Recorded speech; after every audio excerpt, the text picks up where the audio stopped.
right? Very good, excellent. Thank you, Thomas. Another team?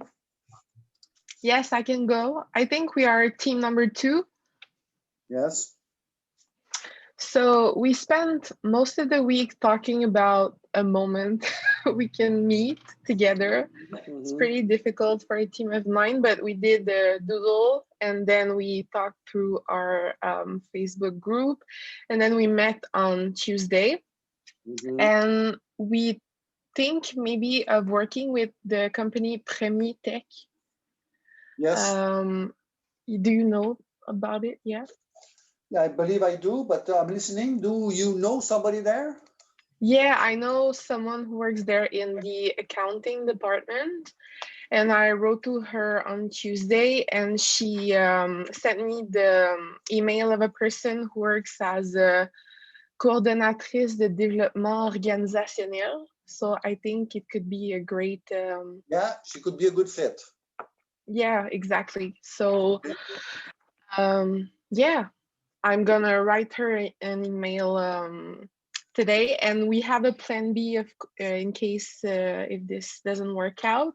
Gabrielle knows someone in HR in a company called Absolunet, I think. So we have a plan B. Yeah, that's very good. That's excellent. You're well on the way. Thank you, Lawrence. Another team? Yeah, I can go if you want. Yes, Nicolas, which team are you? So I think I'm team number 1. I'm Okay. like 90% sure. Yes. So basically we have 3 choices. You were talking about plan Bs, we have a plan C already, so we're pretty much ready. Our first choice would be Cirque du Soleil, as it pretty much interests all of the team members. It really fits the theme of the course, and it would really go well with the assignment. But we also have Bombardier as our second choice. As again, it's the same thing. It's established in Canada. It's a very interesting company. There's a lot of information. And it's pretty good. And then we picked another company called Moment Factory. But this is our third choice. So it's almost sure we're not going to take it. For now, basically our strategy. Excuse me? Do you know people there, or just happy wishes? That's exactly what I was getting to. So we have one of our team members has done the Jeu du Commerce. Yes. So he has already he's got a lot of contacts, like some communication contacts in a lot of these companies. So we're relying on these contacts to give us an entry door and to actually get somebody, for example, HR or somebody directly related to what we're interested in. Okay. And basically that's just to open up the conversation, the contacts we have. So we're planning on doing some more investigation, so to really look exactly who we want to contact. And we're just using this as a step ladder together, basically. Excellent. Nice work. Pretty good. No problem. No problem. Next. I can go. Yes, Alain. Team 4, I believe. Mm-hmm. So we, right after last class, we discussed ideas on companies we could get. And us too, like the team, we were thinking about Cirque du Soleil, and discussed also maybe Evenco, but we didn't have insights in these company, and we were like, maybe this is too ambitious. But we settled on a company called Reflector. It's a media, that's going to be a media box if you want. So they do video games, books, podcasts, yeah, maybe comics.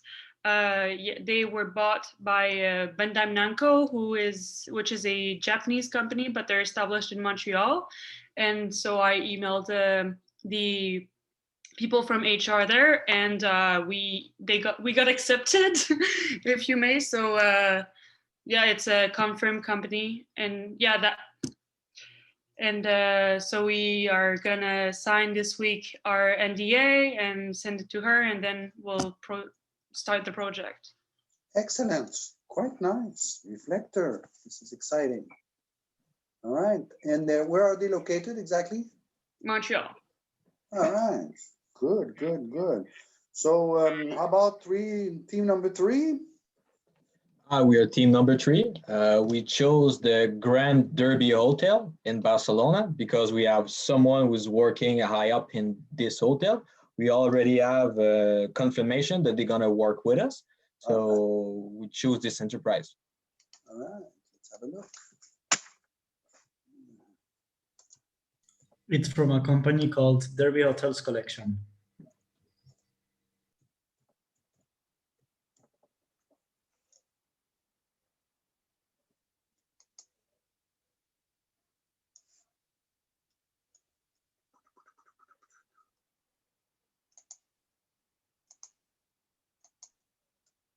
Is that it?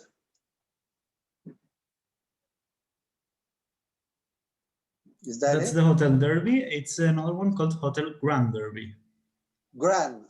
Yeah, but in the same webpage, you should be able to see it here in because you're in hotelderby.com. But if you search without the Grand D, Derby Suite right there. yeah, there you go.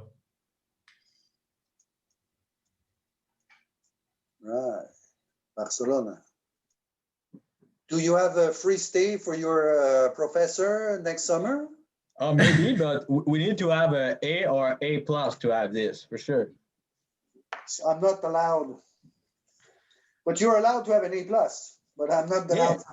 I'm not allowed for the free suite. It would not be ethical. We talked about this last week. Ethical, right? All right, and who's missing? Nobody's missing. Good. All right. So now I'm looking at, while you're there, I'm looking on Facebook for DSR4700 regarding your teams, and I don't see any. Maybe if I put the DSR dash something like this, do I get something? I don't. No, hold on. DSR-4700.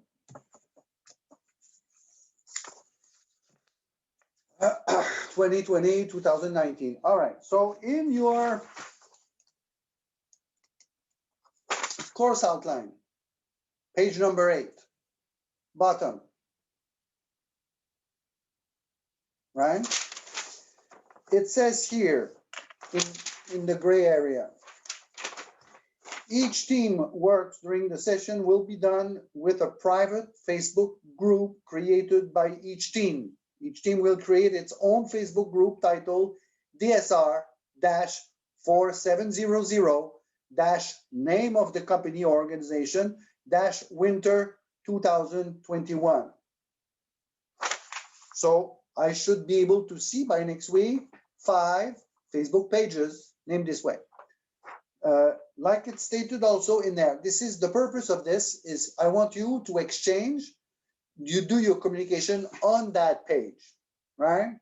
Now, don't tell me about WhatsApp or Google Doc or whatever. You can Google Doc everything that you want, but I want to see the communication between your team there. The thing is, first of all, you will invite me to be your friend on that page. So one of the team member can become my friend on Facebook. Now, I told you I got 2 Facebook. One is Cal Miville-Deschênes. This is the private one. I'm not going to be a friend there. Or you get Cal Miville-Deschênes EMBA for Executive MBA. This is the professional Facebook page. There I will be your friend, no problem. So you become my friend and then you invite me to your group. So you're a group of 6, 7, or 8 or whatever. And then me, I'm number 9. Of the group. So every time you put something, I see it, right? I'm not the inspector for Revenue Canada. This is not the point. But I want to see how it's going so I can help you, direct you, maybe correct you before you make a costly mistake in terms of time.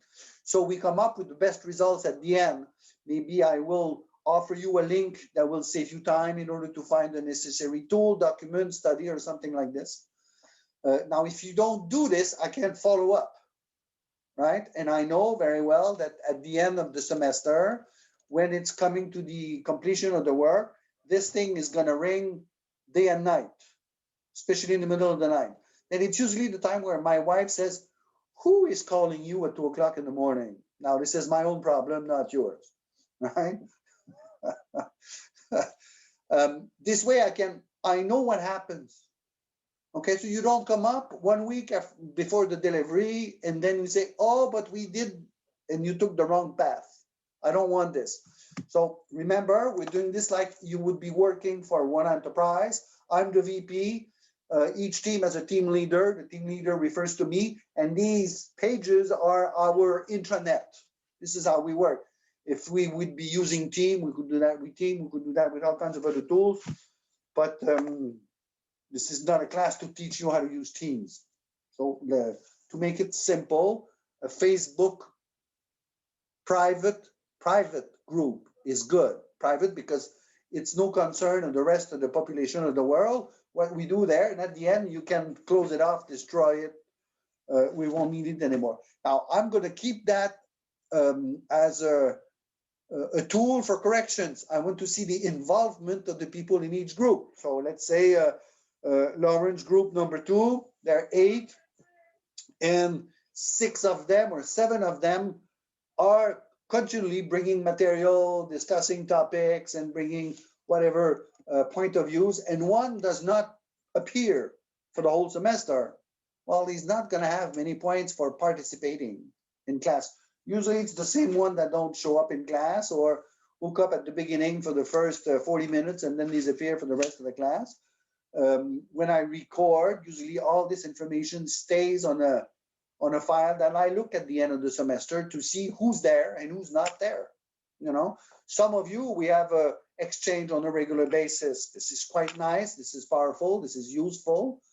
And I'm starting to remember some name of some of your faces. This is why this is important. I see you. I recognize Lucas. I know when Lawrence speaks.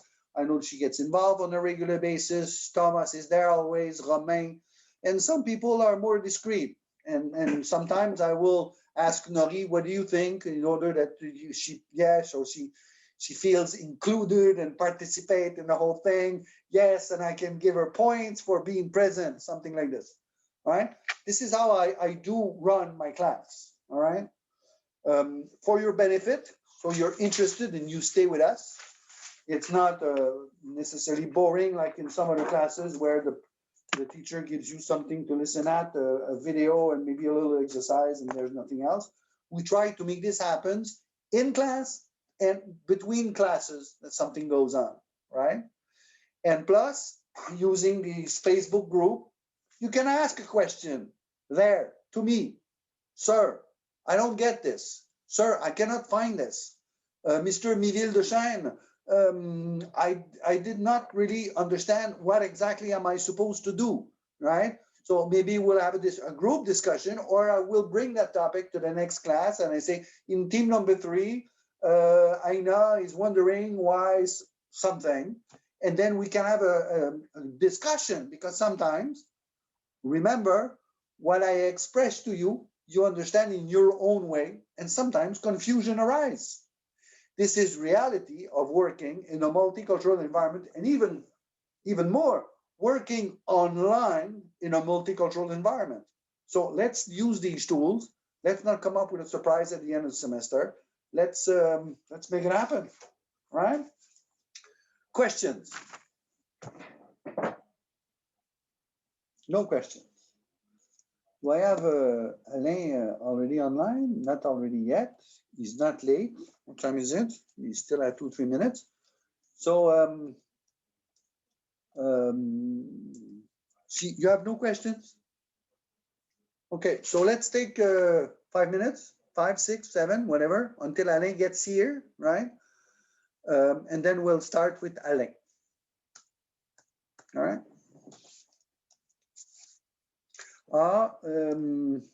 Thomas. Thomas? Yeah. Okay. I will put you as a co-animator, right? So when Alain comes in, you can let him come in. So you open the list of participants on the side of your screen. How do I do? You at the bottom, there's a list participant at the bottom. Okay, yeah, participant. Open it up. You will see we're all there. Okay. All right. And when Alain comes in, it will appear on top. And then you, on his name, you put your cursor on his name, and there's a blue button that will say admettre. So you let him in. Okay. Okay.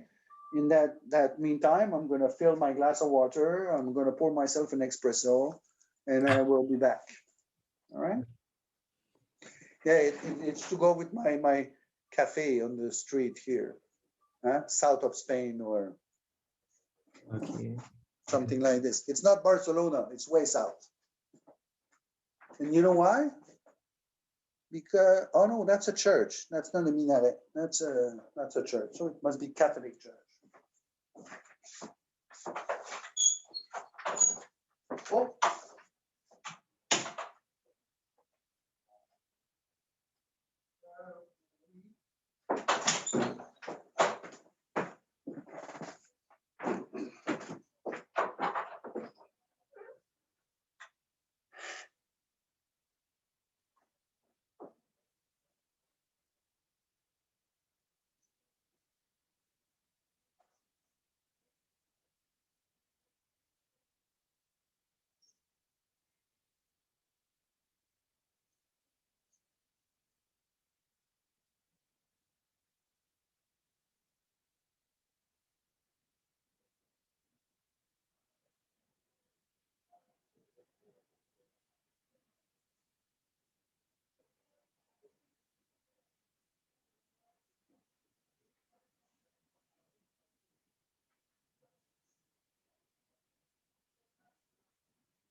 Est-ce que j'ai un Alain qui est arrivé?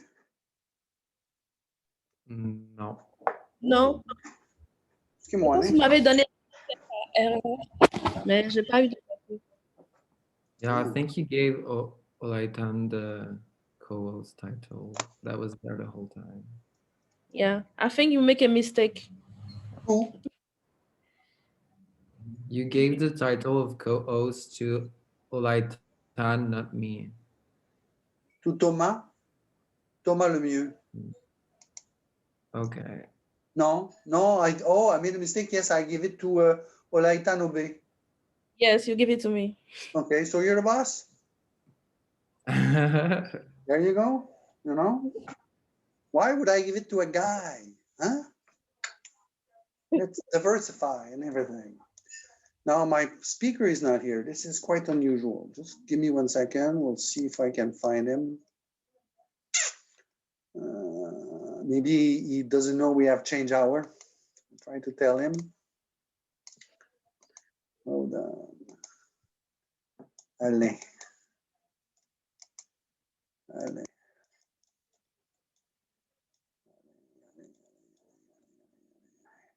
Rachel, Alain.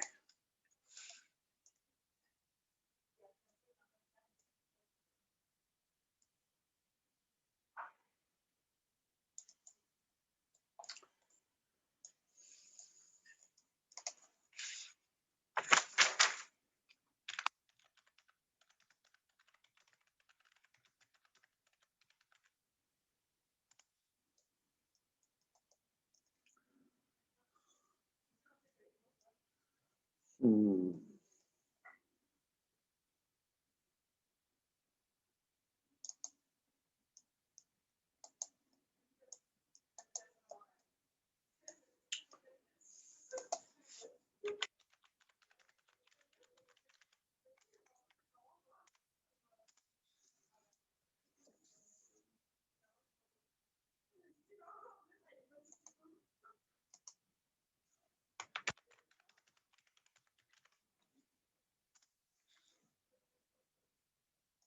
Hmm.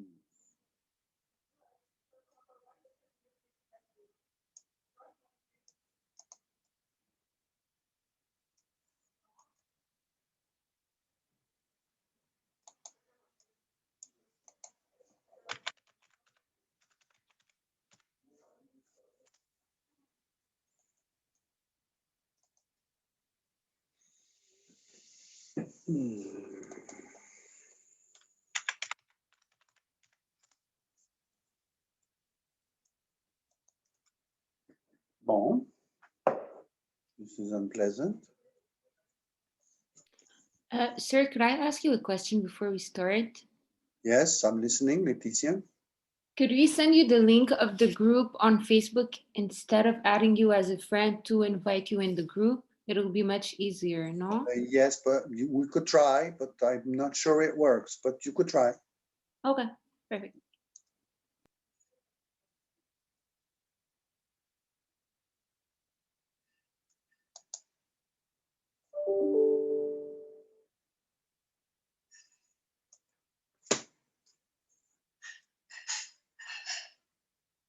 Oh, maybe I give him the wrong address where to go.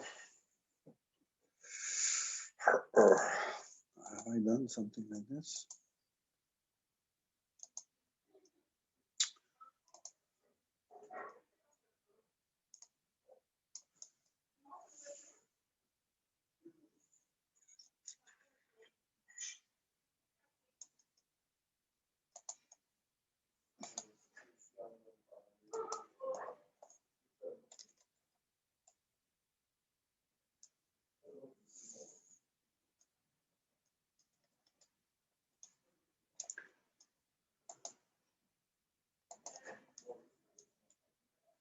Alors, 891-4137-8878.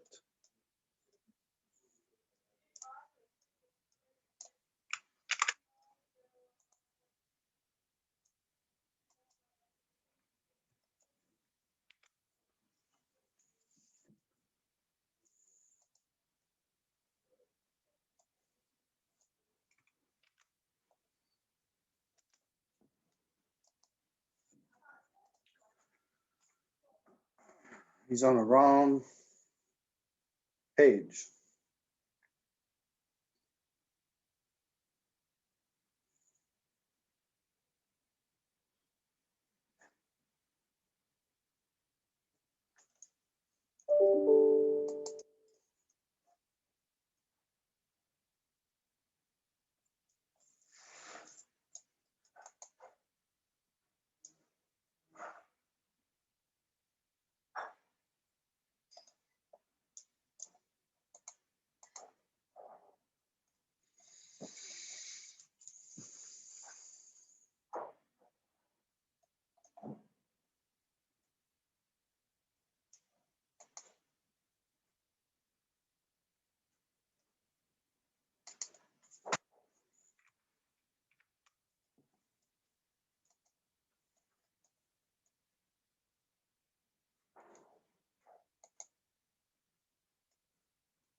Oui, bonjour.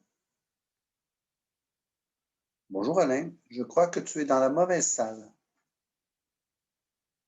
Oui, j'entends pas très bien.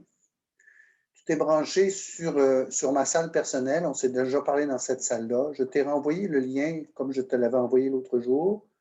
Je t'ai envoyé un lien, tu peux cliquer dessus. Ce n'est pas le même numéro.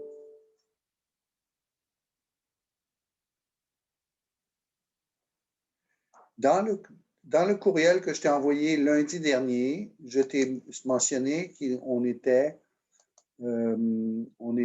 sur un Zoom 891-4137-8878.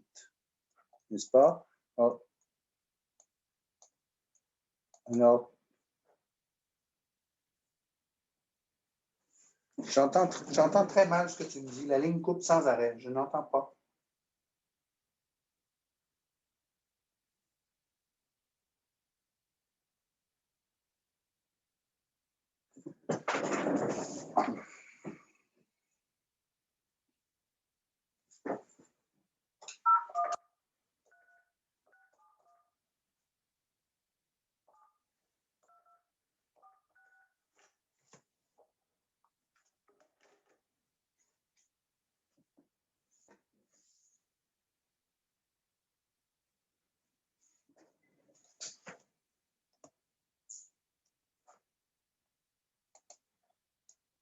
Bonjour.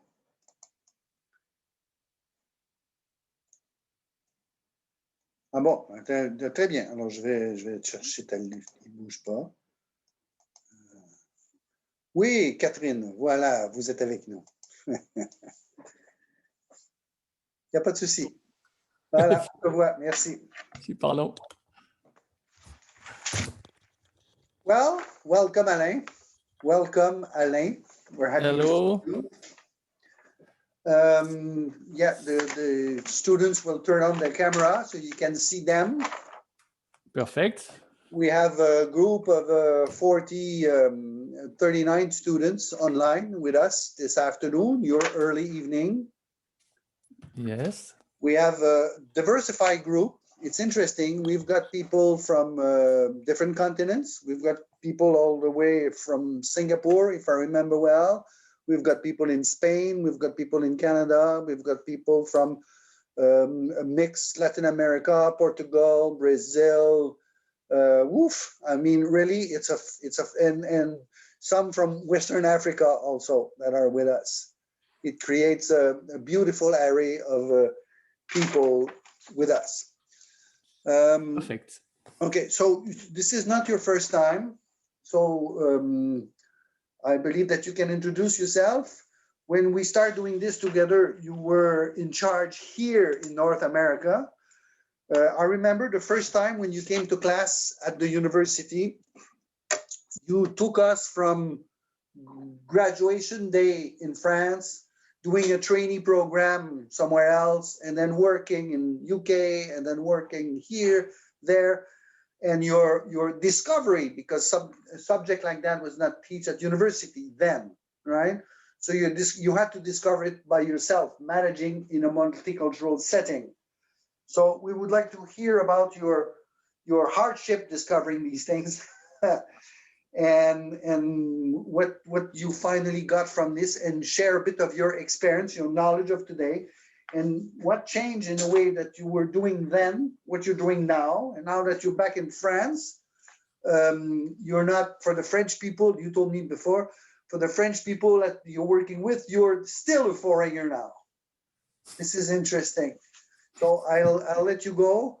Maybe sometimes I'll raise my hand to ask questions. Maybe they will do the same. You feel free to keep them engaged. Ask them questions. If they have similar experience, if they know something about this, if they've been to Australia, Mexico, New York, share that with them. Keep them listening. Thank you. I'll let you go. Thank you. So thank you, Carl, and have a good day to all. I don't know if it's evening, morning, afternoon, evening. Well, anyway, hello all. I will tell you a little bit my life at work and also outside work. It's been in different countries. Most of you are from all over the world. I see that the world is represented well. So I will do a quick tour of it, because I've been traveling quite extensively for the past 20, 30 years. So my name is Alain Mathieu. I'm French, and also I'm a US citizen. French at birth, and then because I spent so much time in the US, I'm also a US citizen. So it's fair to say that probably know Europe and America better than the rest of the continents. But so my company where I work is called Essilor. It started Essilor. Now it's called Essilor Luxottica. Okay, what is Essilor? Essilor is a manufacturer, the world leader in optics. We manufacture spectacle glasses.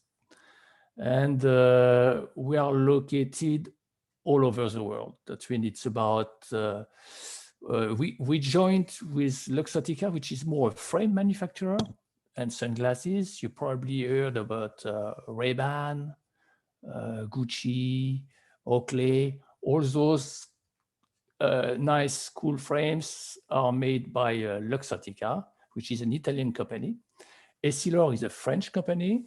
So it's a strange mix and strange, and we've been working, merging those two big companies about 3 to 4 years ago. That means at the time I was starting to talk to you, Carl, we were not part of that big group, and now we are part of that big group. That means it's a big international company.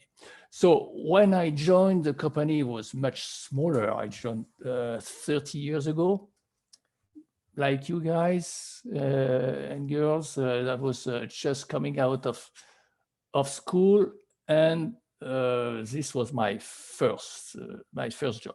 And to be honest, my first week was already outside France. That's when I spent my first week in Netherlands, and then the following week in Switzerland. So initially, I was hired as an electronic automation engineer with some language experience. That means learning a foreign language is very important. That means helped me to join that group. But funny enough, my language that I was pretty well mastering at that time was German. So French, and I took German at school. And what is funny is that I spent most of my career in English-speaking countries. This is the funny part of it. So don't feel that you took the wrong turn, you learned the wrong thing, because anyway, you still have time to change. And you cannot expect doing your 35, 40, 45 years at work and remaining with the same skill set or the same learning that you had from school. You have to evolve. So this was one of it.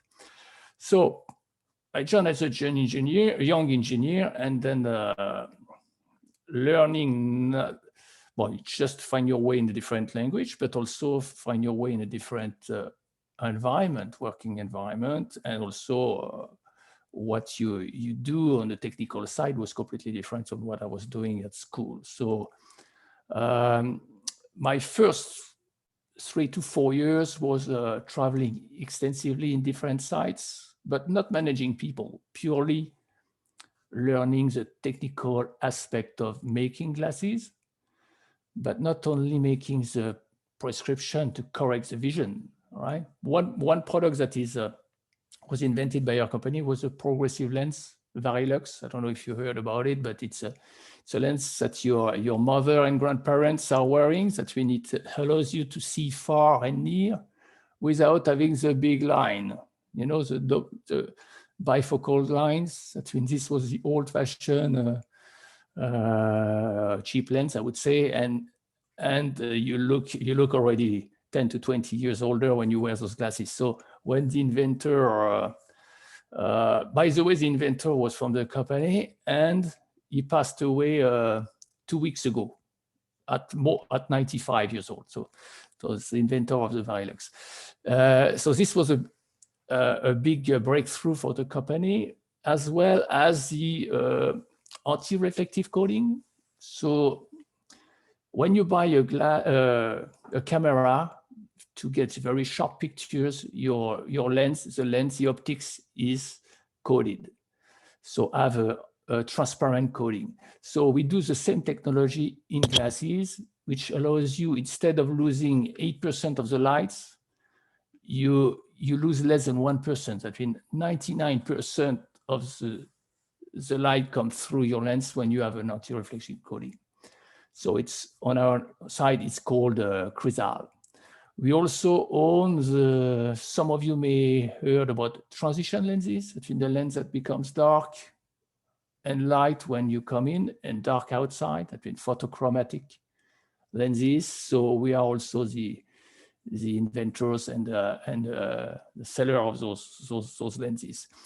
So I was hired at the right time for me to learn the anti-reflective coating, because this is made with microelectronics machines that we use for microprocessor. We do the same thing, that we do under extensive vacuum, and we evaporate thin materials, layers. One lens like the one I'm wearing here, we have about 14 different layers of coating to make it transparent, anti-static, anti-smudge, and so on. That means there is a piece of technology that we don't realize when but this is why you pay so much. When you buy lenses, you buy those multi-million installations that we have all over the world. And why all over the world? Is because every prescription is unique. So we cannot say that it's from the shelf, you order it from Amazon, you get it tomorrow, all right? It's not possible because every person is unique. So the refraction that the optometrist is giving you is different for every individual. And it's even more different when you put it in a frame, because you have different eyes, what do you call distance between the two eyes, up, down, and that means it means that we have to manufacture the closest to the patient. Also, the fastest, all right? Because now people have less patience than before, right? Remember my parents, when they bought their first car, they had to wait 1 year.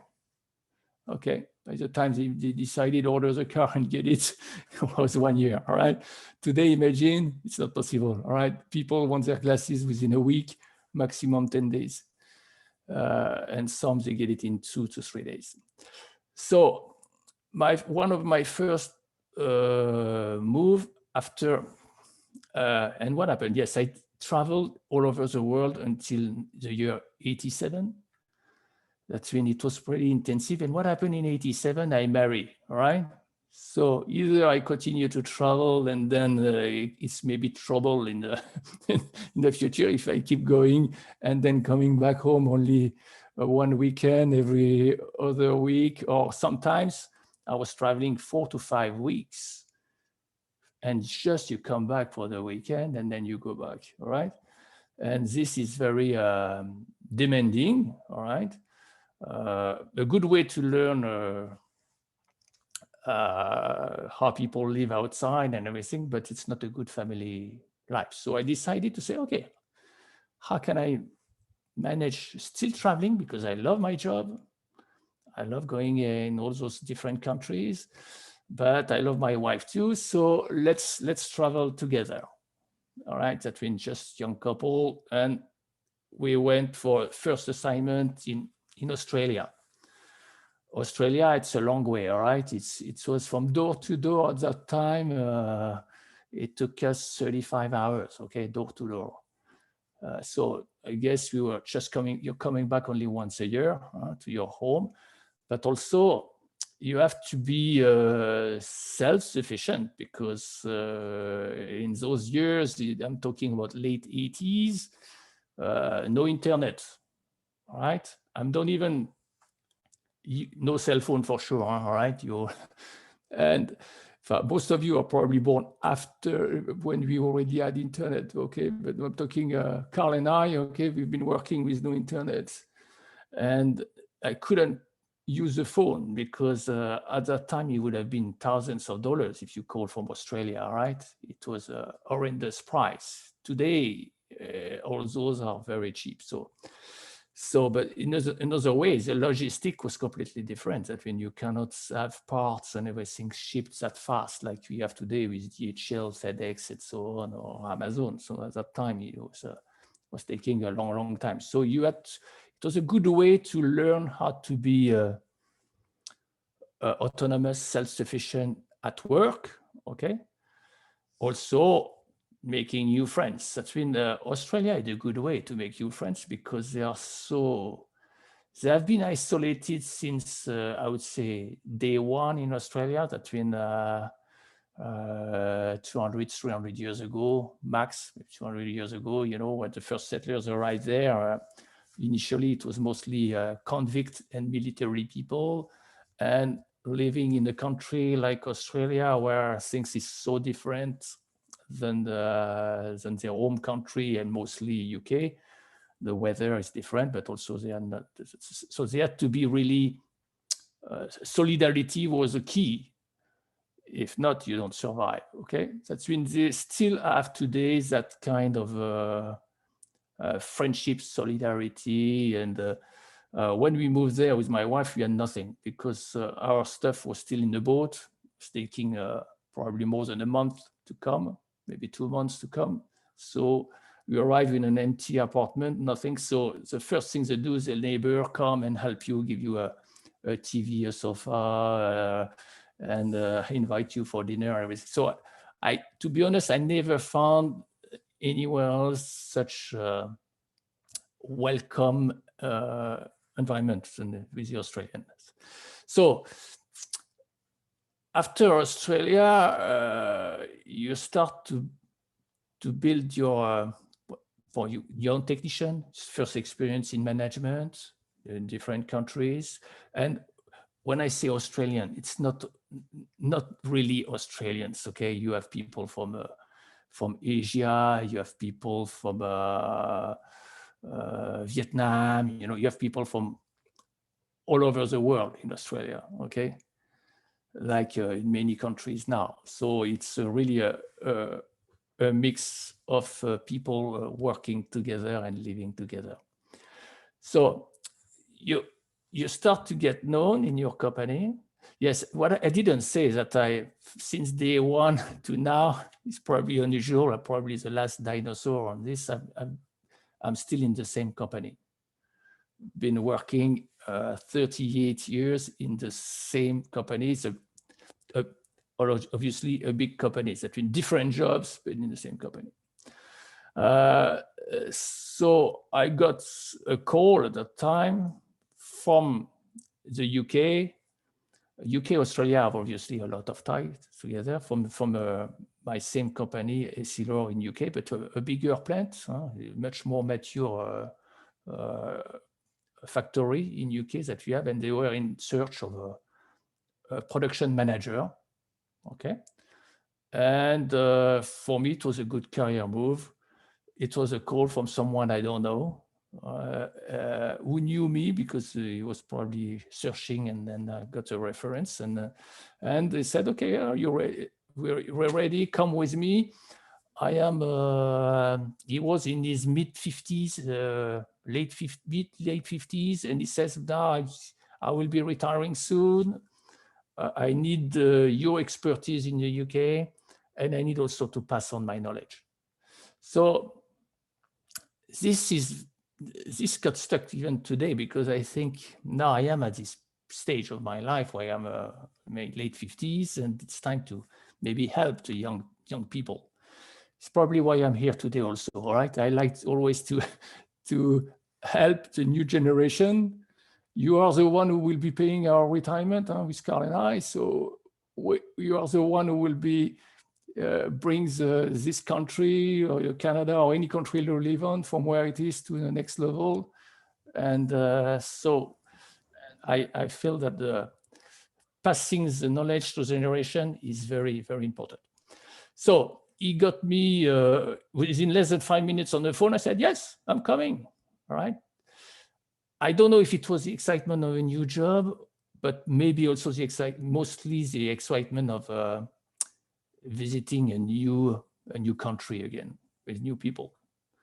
And you know all that French and English people don't like each other too much, all right? We are very big rivals in terms of soccer team, for football for you, and rugby. So the only team we want to beat is the British, all right? So it was quite a so let's work there, why not? And then I moved there in the 90s, early 90s, and I stayed 5 years, 6 years. This company was one of the first one that Essilor created. That means with a lot of experience, but also it was a company badly managed for 4 years. So this was big difficulty for me in terms of not the technical, because I already had the technical expertise from a technician plus Australian and everything. So yeah, I knew how to maneuver in the technology, but on the management side, it was a big difference, because also the rules were completely different. People were not so well managed previously, but also I had just for example, music was loud everywhere, and people were stopping and going from work to outside when they wanted. I mean, I had to learn how to be, when you are in your late 20s, it's late 20s, early 30s, it's not so easy to get accepted by older people, all right? So you have to prove yourself, and humans are humans. That means they are testing you, and they did test me. And so I learned, I would say that experience, I learned a lot. Do we have any British people from UK here in this group? Anyone? Or any Australians who want to correct me when I was saying quite nice things to Australians? No? No one? Okay. So during all those years, in fact, from the 1987 to those years in Australia and UK, I was married, but then my wife studied and wanted to be, was qualified to be an English teacher. And to be an English teacher in France, you had to practice. You have to practice in France. So I decided we decided as a family, right? When you're a couple, you don't decide everything alone. You have to do as a couple. So we decided to move back to France, and east of Paris, you had a big plant this one was one of the oldest plant of the group because it was created in 1849. All right, so that's when we were already making glasses at that time, but it was not plastic glasses; it was really glass from glass. So I moved in this plant. That means for me it was relatively easy in terms of operation because in Europe and mostly in France, people, and for us, some extent in Quebec as well, people don't change job as often. The turnover is not so much. That means you have people with a lot of experience in operation that knew their job. So when you are managing those one, it's easier in a way because they know what they do, but it's difficult in another way when you want them to change. All right. If you are used to do one thing one way and you've done it for years, you don't understand why you need to change. All right. That's been it's not always easier to be with only experienced people. I like to have a good mix, good people that have been here a long time, but also having new people, young people that come from school like you guys or from another industry. Experience in France was quite challenging in terms of operation because we had big changes in terms of government and rules. The working week was from 38 hours per week and went down to 35 hours per week, and you had to do the same productivity, the same cost with less hours. So it was challenging. But that time we had 2, 3, I think we had our third kid. Yes, our third was born when I was still in France. Well, the first one was born in France. The second one was born in UK. All right, and our third kid was born in that place in east of France. And we said, okay, France is nice, but let's keep it for later.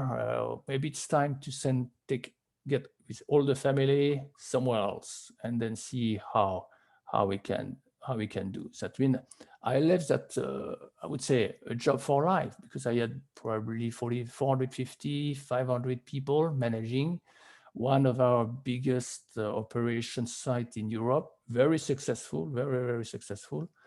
Our customer liked us a lot in France, and went to the US in Dallas. It was relatively new for my company. Was very small in America, so we had to create everything. But when I arrived, I come for 500 people to 0, and have to prove myself. And the difficulty in the US, or the easy part in the US, I would say, is that they don't take attention to what you've done before. If you've done something outside, and correct me if you feel I'm wrong, but I may be a little bit stereotype. I give a little bit of stereotypes there, but this is what I lived through. I had a huge experience in those more than 10 years with the company, nearly 20 years in the company. And I arrived in the US, they were not listening to me really. and not giving me really any responsibilities. And so the locals were very cautious. I mean, the only experience they gave me, it was after 6 months of being there, I was ready to say, okay, maybe it's time to go back because I think I will not be able to succeed there. But for concurrent circumstances, one of the plant was doing bad, very bad. The senior manager had to be removed, and we were losing money in that laboratory in Dallas. So The boss said, okay, well, we have that guy there who come from France. Let's see what he can do. All right. So they don't mean that thing. And I had to build a team and everything. So with the knowledge, we got rapidly some good results. And this is the beauty of the US. They will not look at if you're what school level you have, what experience you had in the past. If you show that you bring something and you have success, then this is how they judge you on the, not from the school you've done before or whatever, but from really what you're doing, right? I would say they're a little bit different in France. If you don't come from the right school or the right diploma, you won't get the job, all right? Maybe I exaggerate, but correct. You can't stop me, guys, okay? If you feel that I go a little bit too deep on the extra that. But in the US, the chance is for everybody. If you are talented, you bring something, a good hard worker, even if you're not, you're on the wrong field, you could be in R&D research and be the following year managing people, all right? Or maybe in human resources. If you have some talent for it, they let you do it.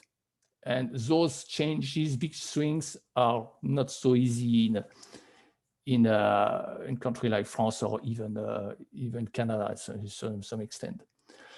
So I did my 2 years in that big laboratory in Dallas, and we were successful because at one point we were making profit like $1 million per month in that plant. That means it was 12 to 13 million per year. So it was very successful, and the company decided to grow and expand in Mexico. So in Mexico, when I say Mexico, north of Mexico, right? That means we have Tijuana, we have Chihuahua. Do we have Mexican people in this group? If you have some, don't hesitate to raise. To raise or to say it. Do we have US people, Americans? US, no? Okay, so work, those North Mexican plants are producing for the US market. All right, that's when we created one in Chihuahua. I don't know if you know Chihuahua, apart from the dog. Chihuahua dog is coming from there, all right? But Chihuahua it's probably three hours drive from the border with Texas.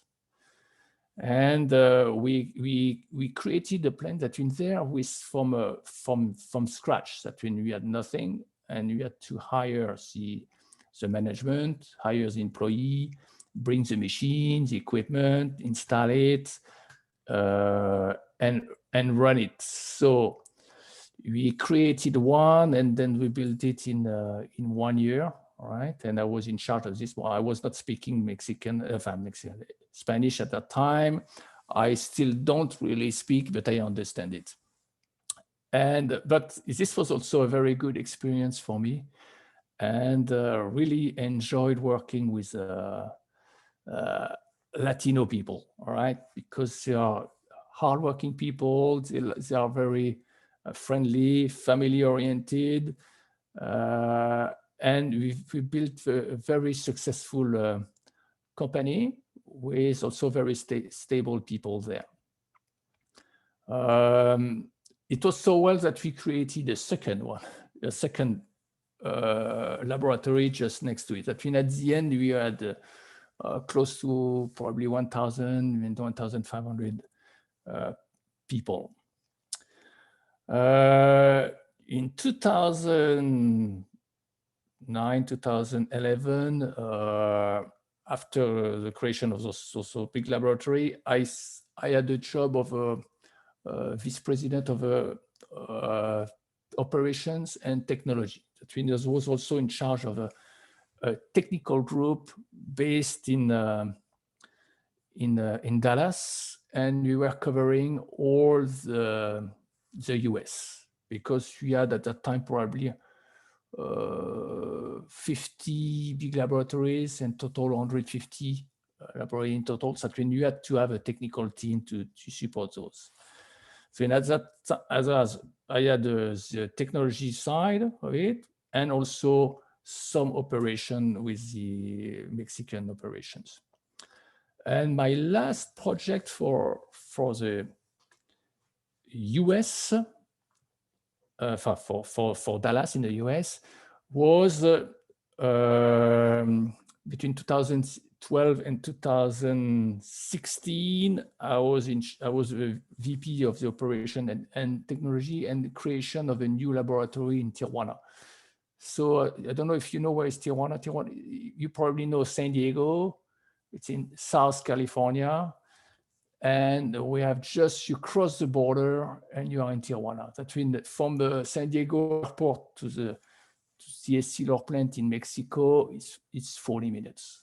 40 minutes drive, very, very close. So we created that plant in this, and there we did something quite unique because we bought the land, built the walls, install new machines, order machines, hire the people, hire the management, and we did it without any single expatriates. Usually, international companies send their experts, okay, to manage and everything.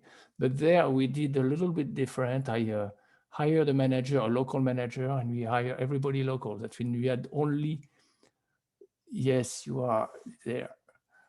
I tried to change my screen, my background, because I could put the Mexican flag, but I don't know how to do it anymore. But anyway, so we did something quite unique and challenging, and I would say some probably human resources say, "Oh, are you sure you want to do that?" Is to give everything in the hand of the locals, and this creates some kind of responsibilities that we are giving to the locals, to the people with relatively very little experience, and managing that by I was visiting them maybe twice a month plus regular. But now with the technology, it was not like when I was in Australia. Okay, we can call every day, we can text, we can email, we can send video, we can do everything. We have much more technology to support that type of operation. But having those local managers, supervisors, directors, it's unusual to them. And we created another way also to be able to keep the people. That when we did build a restaurant in the plant, so the company was supplying also food, transportation.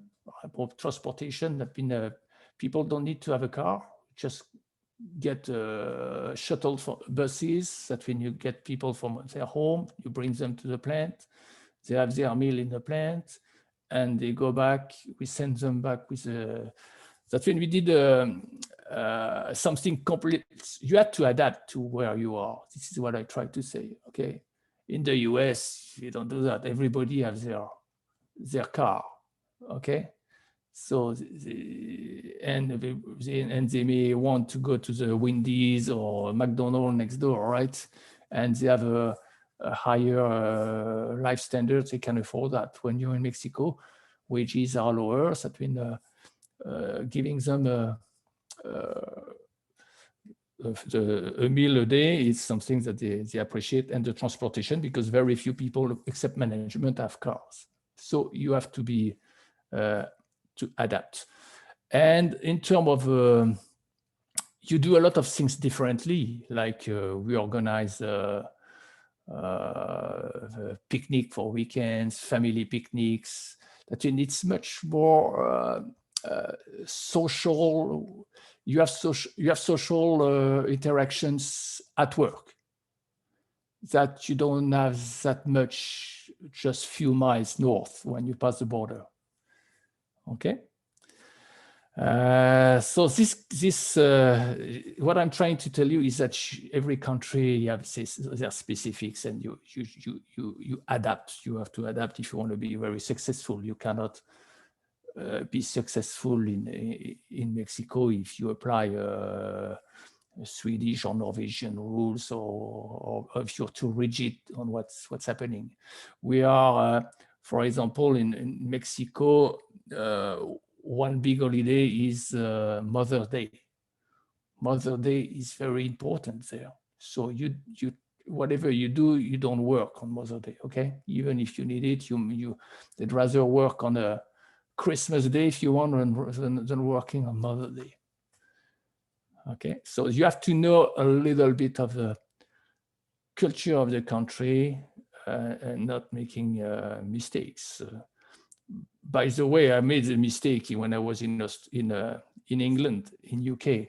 I had my team work the day it was cup final. That means a cup final is like, it's a football game, which is a very big event in UK. And I couldn't understand why they were all very unhappy. And I realized that I had them made work on cup final day. So they probably remember it even today.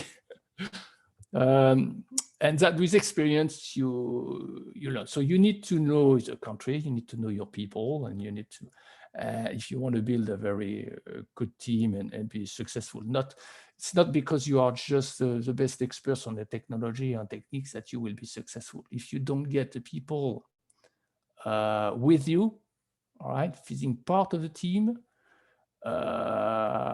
integrated and learning the customer, and sometimes you can even teach them yours, all right?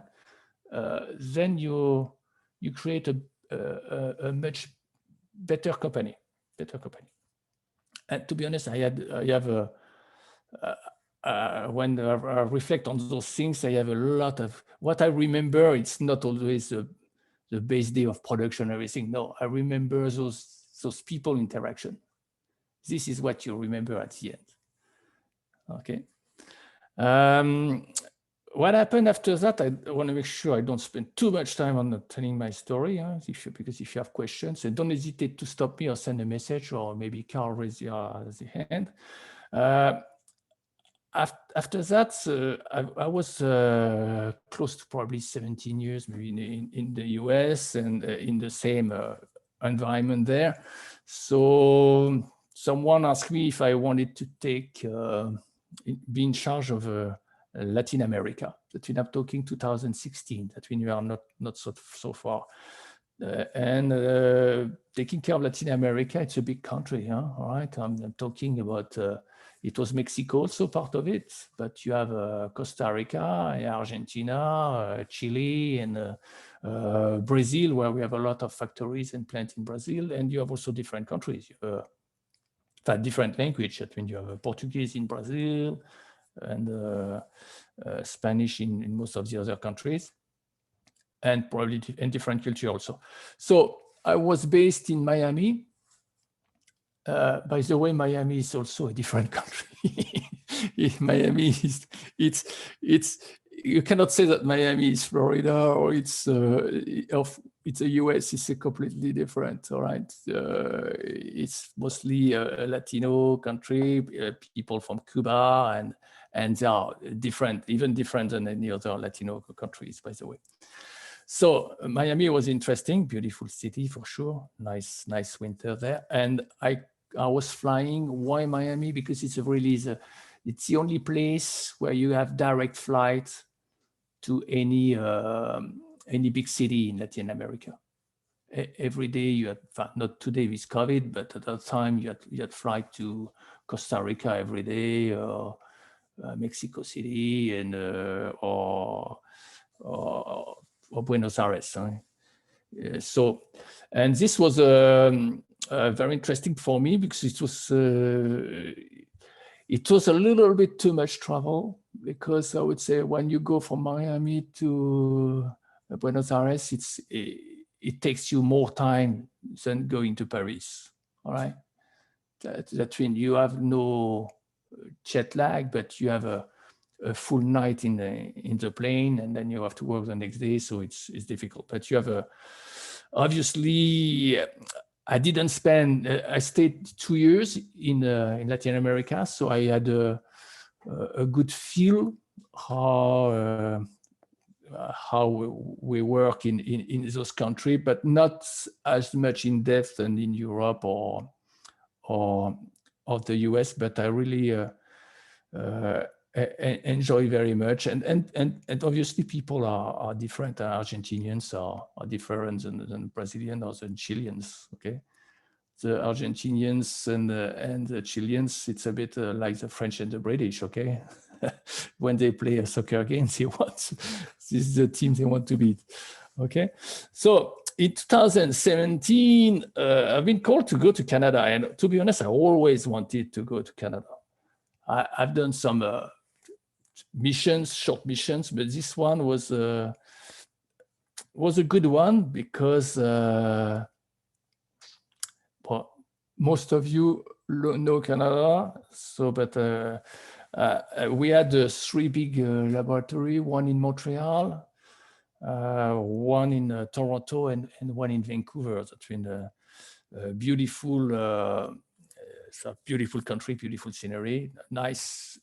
Also different culture. And our lab in Montreal is, I found a little bit what I found with my job east of Paris. Okay, a lot of experience, people in that company. I think I got one who retired recently, 42 years in the same company, making glasses from day one.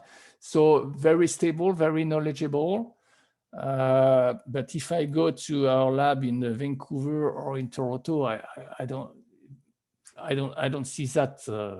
That's when it's more like Americans have much more turnover. But people from all over the world as well. Okay, so that means this is good. That's it for me. Canada experience was a little bit of a blend of everything I've done in other countries. Everything in only one country. That you have it's also very close to the UK. The British. It was a part of a British colony for a long time, and you have that big neighbor next door, the Americans. And you have a lot of people emigrated from either, if you go in Toronto, emigrated from India. If you go in Vancouver, a lot of people from Hong Kong, China, that moving there. And if you are in Quebec, obviously you had the French, English, and the Greek. So people from all over the world. I mean, this was a exciting experience, and I left Canada just after during the COVID. All right, that's been I left last summer to get a job in France, but back in France first for my wife to be able to work again. Okay, I think she followed me for quite a long time and then wanted to exercise and be a teacher, an English teacher in France. I mean, she's now a teacher. And my little daughter, the last one that goes to school here.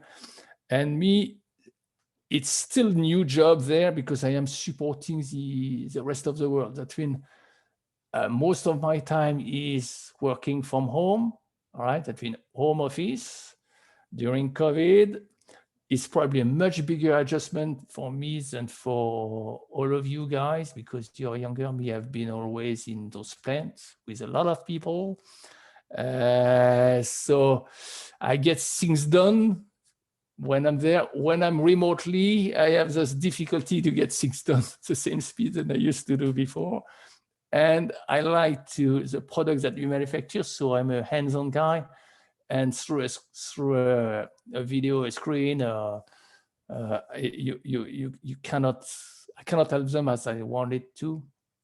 So to be honest, it's a little bit frustrating. I miss that traveling, and I miss that also those culture discussion, exchange, working together. That means I don't know if you guys experience the same thing now, working, doing your classes a bit remotely. I'm interested to get your feedback on that too. So it's a bit of an adjustment. I'm still one of the lucky one who can still travel. I was probably the only one traveling abroad during those COVID things, because I have a US passport as well as a French passport. That's when I go to the US, I use my US passport. That's when I'm allowed to enter the country.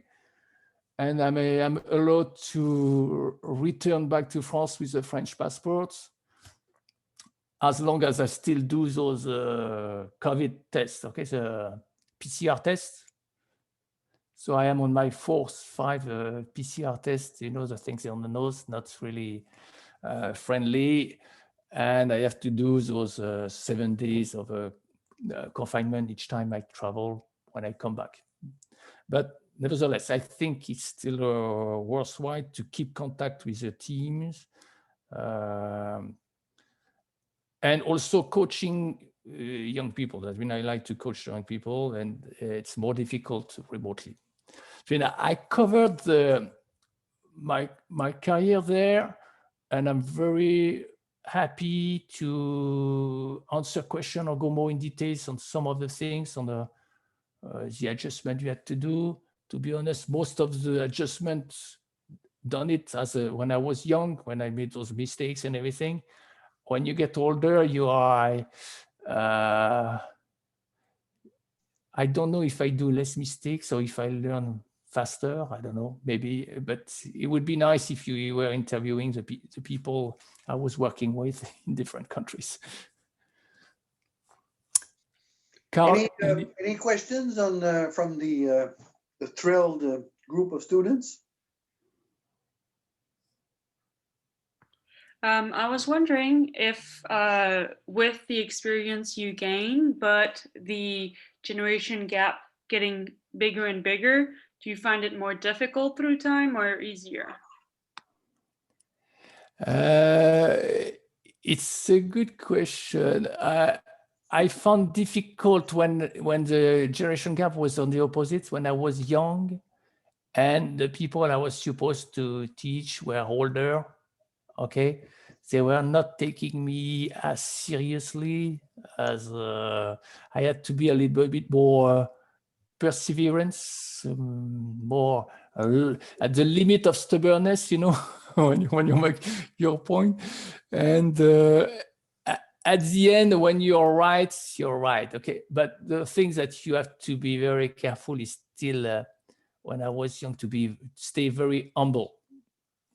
Even because you still have that generation, it could be your mother, could be your dad, that you are showing how to do things. That means you still have to be very that generation gap, but you want to the respect. Okay, very important. That's still that some kind of respect with them, and at the end it works well. But also I like you have to sometimes the atmosphere is a bit tense. The results are not good, the product is not, the quality is not good, so you have to make them feel not threatened.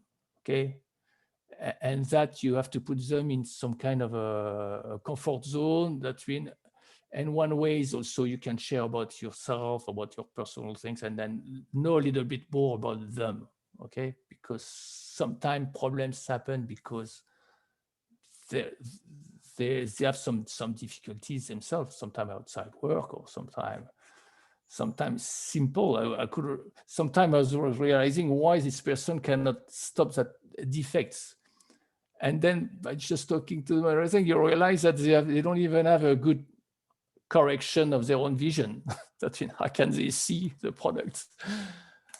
But to answer your thing, when you get older, I think after that we take you a little bit like wiser. You know, when you're like Carl and I, no hair, you get a bit of the things that's a bit of you're smarter and which is not true. All right, it's a perception. We are not. I'm not. Maybe Carl is, yes, but not me. So it's a little bit easier on that field. But to be honest, I am not so sharp and fast on new technology and everything. Right? You're not on it. TikTok? No, and you saw it took me 5 minutes to get connected to that Zoom thing. So I'm not so quick on things. So I have it, and to be honest, we need that. If a company is only a startup with only young people, it's not good, right? I don't think it's that great, right? You need a good mixture. It's like a family, right? If you are in a family, you have the granddad, and then your parents, and then one your hand, and then you listen, the one who, you need and in a plant, it's exactly the same thing at work. It's speaking like a true French person. Are you French? No? No, it's just we discussed power distance in this class and you're just showing it perfectly. Yeah. Okay, any other questions from the other? Yes. Hi. Hi. Did you face some stereotypes because you are French? Is it a question? If I use like too much... when you work abroad, did you face some stereotypes within the organization with other collaborators? About the French. About like by doing were you stereotyped as the typical French wherever you went? Yes, I think sometimes the way you dress is they recognize you, like we all recognize Americans coming from the airport, based on their socks and their color shirt or so on. I mean, yeah, that's been the French. Also, one thing that I couldn't stop is, we like our lunch break in France. Not anymore too much now, but me, I always stop working at noon. All right, and this was something that people didn't understand too much because people are taking meetings over lunch and everything. Me, no, at lunch from noon to 1, nothing. So I was a certain way meeting their stereotype because I was very much that way, but never suffer it, if you want.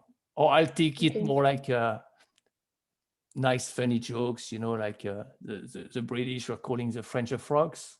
We are the frogs. That's been the frog. That's been and not suffering it as at all.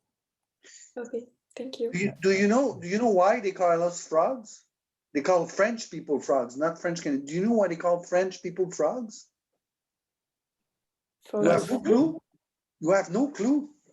No. Okay. It's because French are known to eat frog legs. Sure.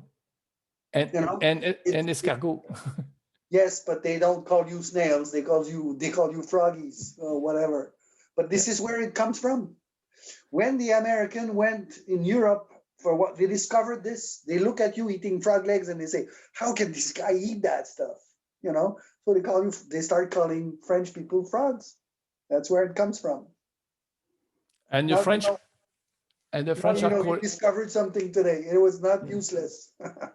And the French are calling the British roast beef. Yes, because that's one of the meal they eat. A roast beef is a very typical British meal. And us here, me, when I was a kid, French Canadian, because we live in this Canadian environment, the roast beef would be a good dinner for Sunday with the family. Roast beef would be a regular thing. Big piece of beef roasted. Okay, no frog legs. Never seen frog legs in my house, ever. Never. I have a question for you before we finish. In all this, you went to different places, Mexico, Australia, United States, Canada, British. You went to Holland, you went to Switzerland, you went to Germany. Where did you have the hardest or the biggest surprise, and what was it? What did you do? Where was the worst difficulty? In terms of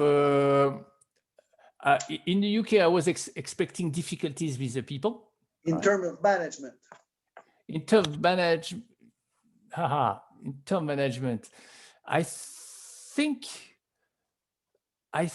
in it's not only one country, all right? That in I would say in Quebec was a little bit difficult for me. Interesting. And why so? And what did you do?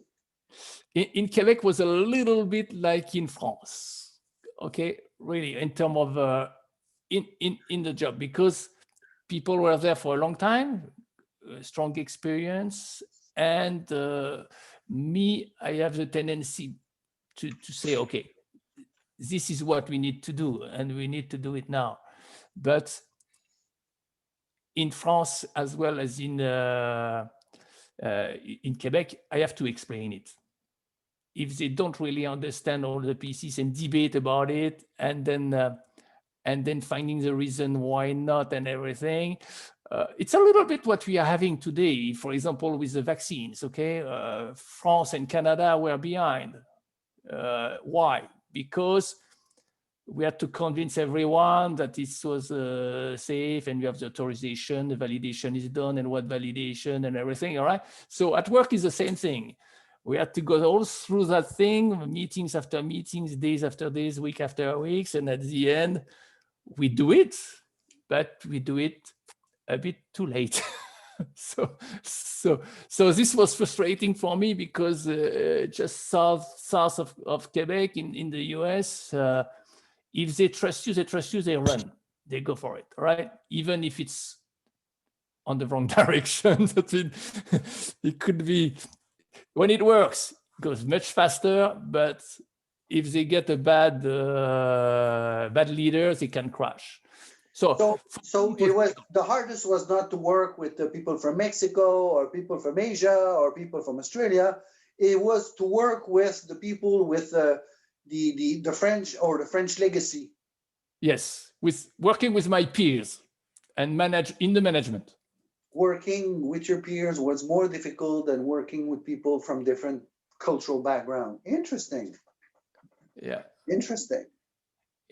And I thought I would never experience that, because I'm at the end of my working life. So imagine when your age and you start there, especially from a different, if you come from a different country and you do that in Quebec and in France, and you have to prove yourself in that environment, you could be really rapidly discouraged. So if it's happening to you, don't worry, all right? Just keep going, and then don't give up. So it could be called a situation that kind of economically stalled a company because of this. It doesn't progress as fast as it should. Yeah, but at the end, but as well, it doesn't crash as fast neither. All right. Okay, so it evaluates not as fast as others, like in the States, for example. Yeah. But that doesn't mean evolution up or down or left or right. It just goes smoothly instead of with peaks, something like this. Interesting. It's like an investment, you know. You have the one that you take risk with big gain, but you can lose everything. And you have the one that you are safe investment. Any other questions for Alain? All right, Alain, I can only thank you 1,000 times for the time that you're giving us. This is, I believe it's enlightening.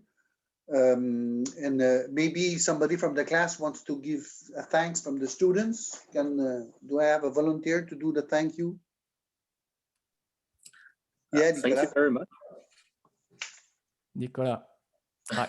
Maybe you want to add a little something, then thank you because. Well, I really wanted to thank because it's really good to have like experience, like insights to know not only like what's the theory as we get in class, but really what the actual environment somebody that works in this kind of job really has, and how you react to different situations, what was your experience with different stuff. So it's very good to have like all these little details to keep in mind. So again, really thank you very much for your time. Thank you very much, Alain. We wish you a great evening, and we'll take a 5-minute breaks while we wait for Rachel to show up. In the meantime, I gave this time the co-hosting to Thomas. Thomas, so you watch for the coming of Rachel. Merci beaucoup, Alain. Merci. Merci. Thank you all. Bye-bye. Thanks. Bye. Bye. Bye-bye. Thank you. Bye. Bye-bye.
That's my chocolate.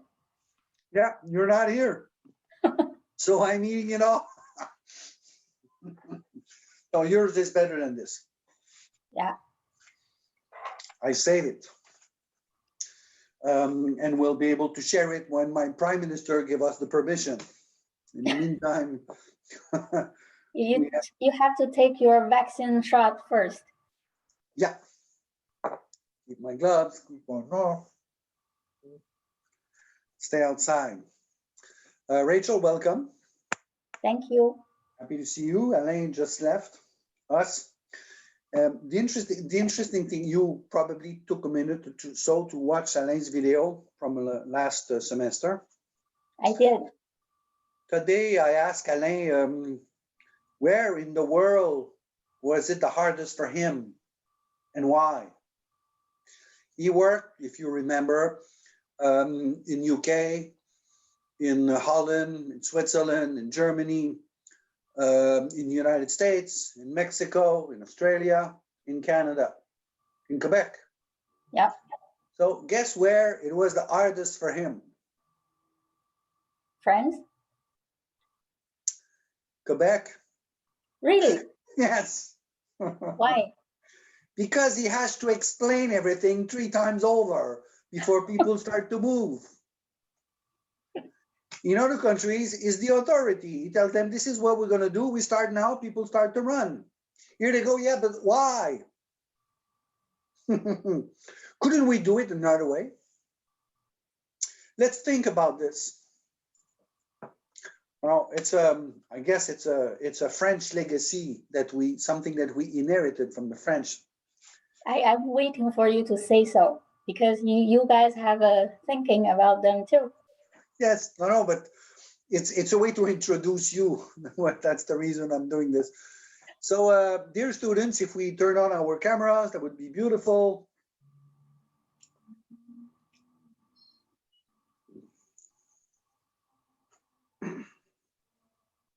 We have a more diversified class this time, Rachel. We've got people from really all types of parts of the globe. I guess Yolana is from Singapore, if I remember well. We've got, yes? Singapore or the Philippines? Indonesia, no? Indonesia, you're right. We've got people from Portugal. We've got people obviously from here, but we got a lot of French students, but we got people with Spanish background, with Swiss background, with Latin American background. We've got some people from Western Africa. We've got a beautiful array of people. Again, the Caribbean, obviously. I can see that. This time, nobody from Asia. Normally, no, Indonesia is Asia. Yeah, but I was thinking more like China, Hong Kong, Japan, yeah, Korea. East Asia, you mean? Yeah, because we used to have a lot of East Asians in the past when they came to Montreal to study. Now it's not the case, maybe next fall. So, dear students, this is Rachel Wine, and she'll explain to you why she's here and what does she thinks about managing in a multicultural context. Rachel, you do have a PowerPoint, right? Yeah, I do.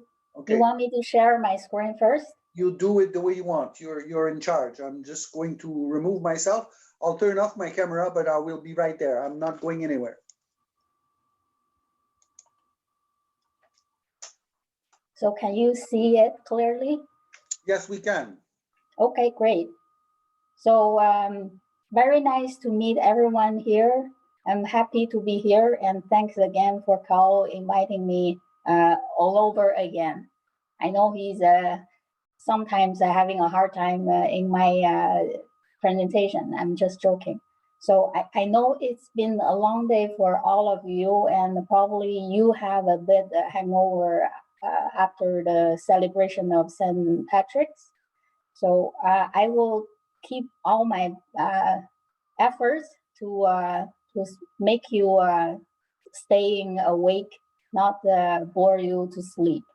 So it's pretty obvious, like what Carl introduced. I'm a Chinese visible minority here in Canada. I'm working in a French-speaking mainly law firm, and my working language is 3: English mainly, Chinese, and some broken French. So that's my life.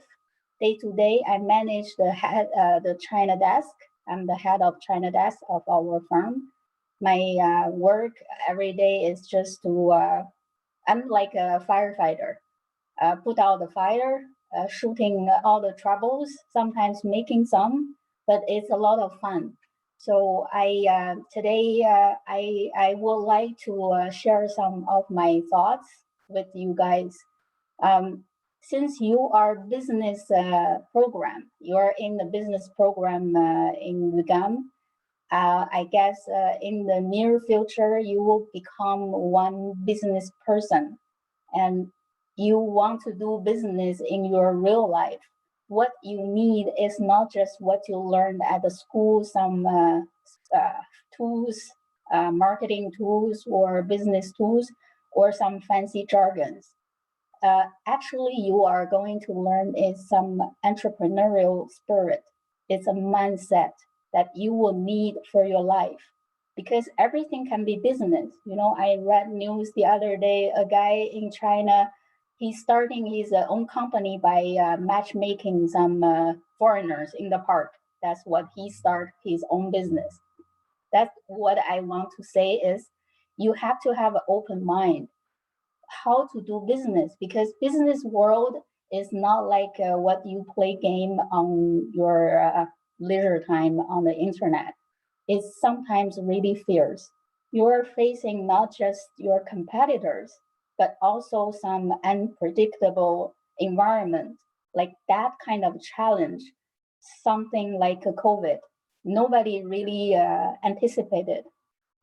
One day your business could be booming, and the other day it could crash, like in no time. just like what happened to the tourism, like the cruise. So that happened a lot in reality. How you prepare yourself, you have to have a strategy. What we say, people may say, no strategy is the best strategy, but I would not disagree with this. I always say, time is your ultimate solution. If you don't know how to do anything, just wait out. But before you try to do nothing, just waiting this thing to pass, you have to think about how to do it in the first place more proactively. So let's bring a really wise person in the ancient Chinese history. His name is Sun Tzu. He was born, or we say he's living 2,500 years ago. He wrote a book called The Art of War. In that book, there's tons of strategy that can you use, not just in the battlefield in the war, but you can use it in your reality. So in that, I choose this one. You got it. Yes, that's it. It's really good. I mean, you guys could learn something not just for your business life. Maybe you can learn something for your personal life too. So I take one strategy out of that book.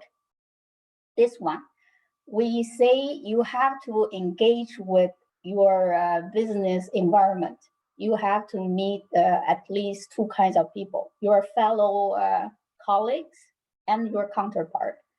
And among yourself, I mean, we're not a psychological class. I don't have a day, and you do not either. So we don't talk about know yourself part today, but the counterpart. Since I'm a Chinese, I mean, I cannot speak on behalf of all Asian people. So I will say only from my experience being a Chinese and dealing with Chinese. So let's talk about China. When you think about China, what the first thing pop up in your head? Probably a fortune cookie, but that's is not the real thing. Or dumplings, or an old country that have more than 5,000 years of history, more than 3,500 years of written history, or a nation most populous in the world, having 1.4 or maybe 1.6 billion of the people. That's all true, but it's also not true. You are only see the surface. What you are dealing is not the country, it's people. You have to understand who are you dealing with. So, I mean, I guess not all of you have been into China before. So let's take a tour there. Just a virtual tour that you may get acquaintance with that nation that you probably will deal with in the future. Because I mean, if you take the population in the world, every 5 people, you will have at least meet 1 or 2 Chinese. You cannot escape it. Even you know, in the movies, there's an Italian movie, which they have, you know, the scenario is an alien came to the Earth to convey a message, and he did a background homework. He did a background check. Most of the population on the Earth are Chinese. So he gave himself a surname called himself Mr. Wang. And that's happened to be my name. And then he chose to speak Chinese. And unluckily, he was landed not in China, but in Italy. You know, the whole area, there's no people, a lot of people can communicate with him. So the message is hard to deliver. That's a long story. So go back. If you want to engage with the business people in the world, most likely you will bump into Chinese. So you have to be prepared. Let's get on our trip. The trip is not for sightseeing or wine tasting or eating some fancy good food. It's about doing business. So we have to have a concept. let's pretend we are, or you are, a CEO of a technology or high-tech company. Your product is normally used in the automobiles. So that's the concept. You will come or go to China for a week or two just to meet with some people or set up something, then it will bring benefit to your own business. So are you ready? Let's book the flight. The first, I think we can choose April because you have to get prepared by some facilities or, pack your package.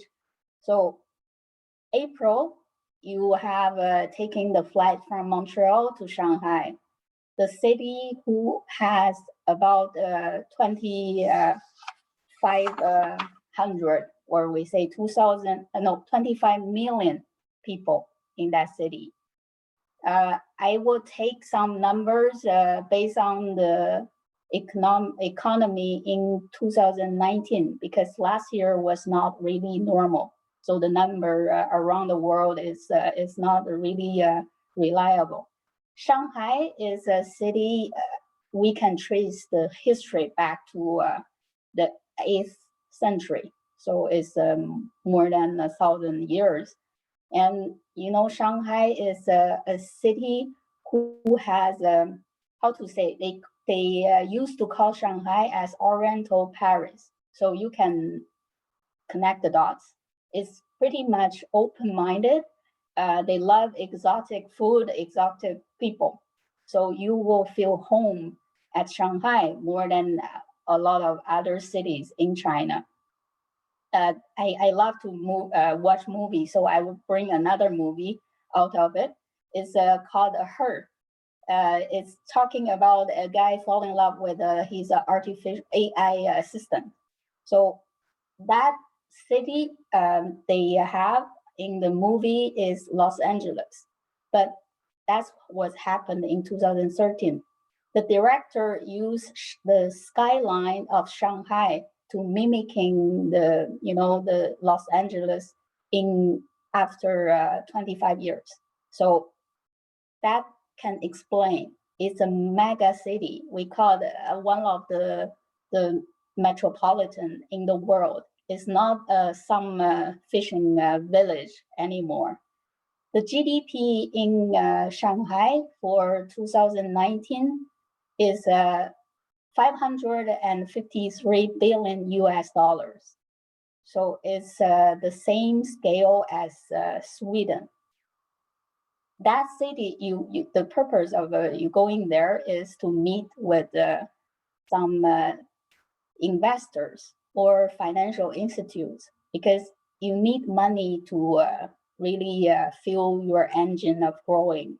So Shanghai is also a financial center in the world, like London, Singapore, or New York. So you highly likely will meet some people that would love to invest in some startup or some really great potential promising company. So you will go there, and also you can walk the bond, which you can see, the Oriental Pearl Tower is really pretty. So that's your day there. And then it's not just, it will be, the second stop is Haikou. You can see the weather in April is already like summer. Actually, it's a summer city, more like the Florida in US. It's a tropical area. You have palm tree, you have beach, sunshine, golf courses. So but it's not the time to taking out your bathing suit, bikini, or Bermuda shorts. It's for business. Haikou is the capital city of Hainan province. The whole island, you can see, is actually an island. This island is a free trade zone. So everything in the island is different from the mainland. They have more privileges in terms of tax or regulations. So you want to build a rep office in Haikou just to enjoy all the tax incentives or other privilege that they can give to your company. And then you will spend 1 day there. The next day or the day after, you will go up. It's on your way again.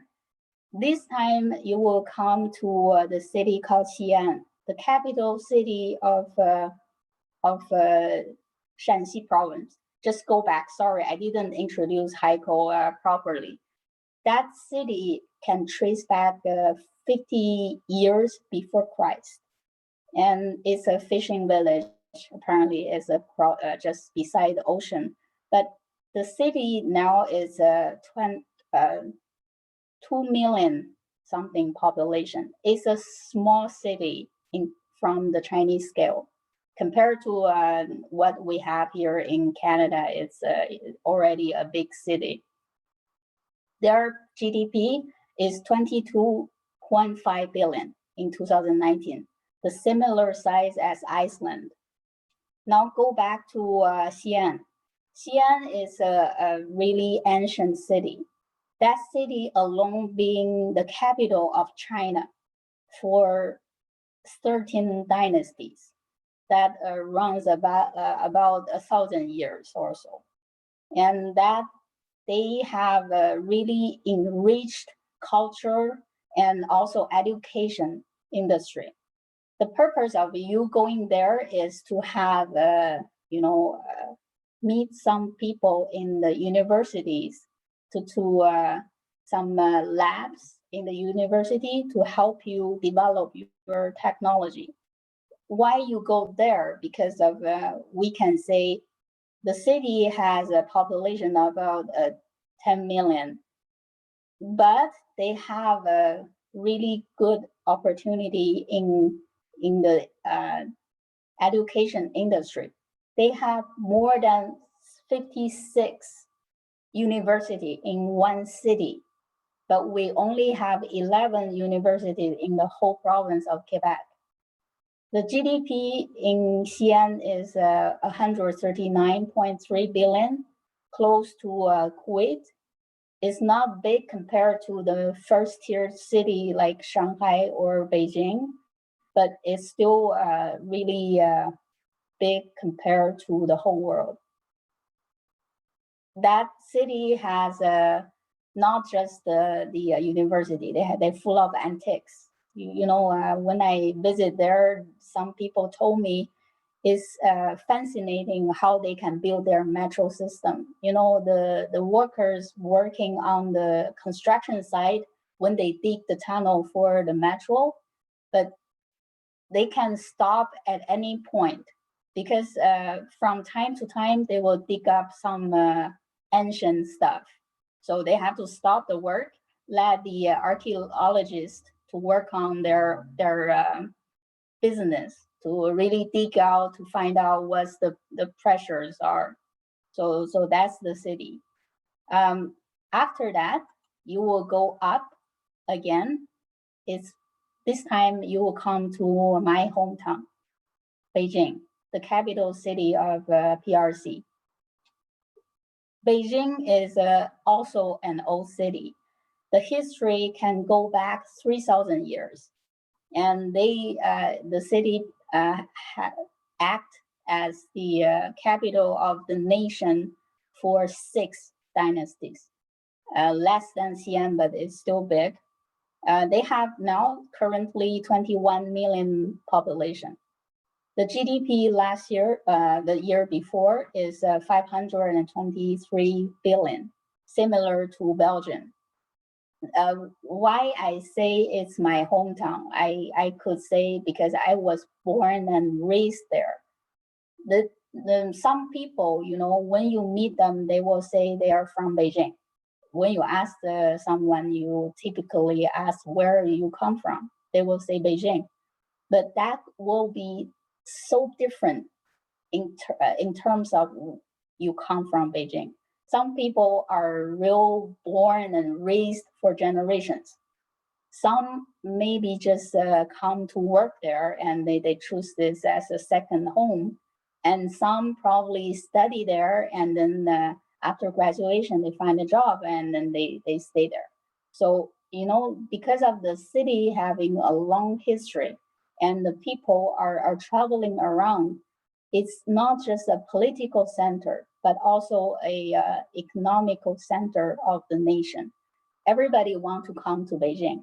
You know, Chinese have a thing, a fancy idea about capital. Everywhere they will go to the capital, they think it's a big.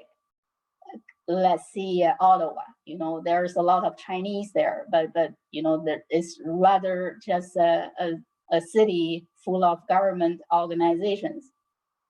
So Beijing, the purpose you go there is not just to enjoy the sightseeing. You will come to meet with some organization, really the governmental organization. And then you can also talk to some investors, because also in Beijing is a cluster of wealthy Chinese. Then you can meet maybe your future partner or investor there.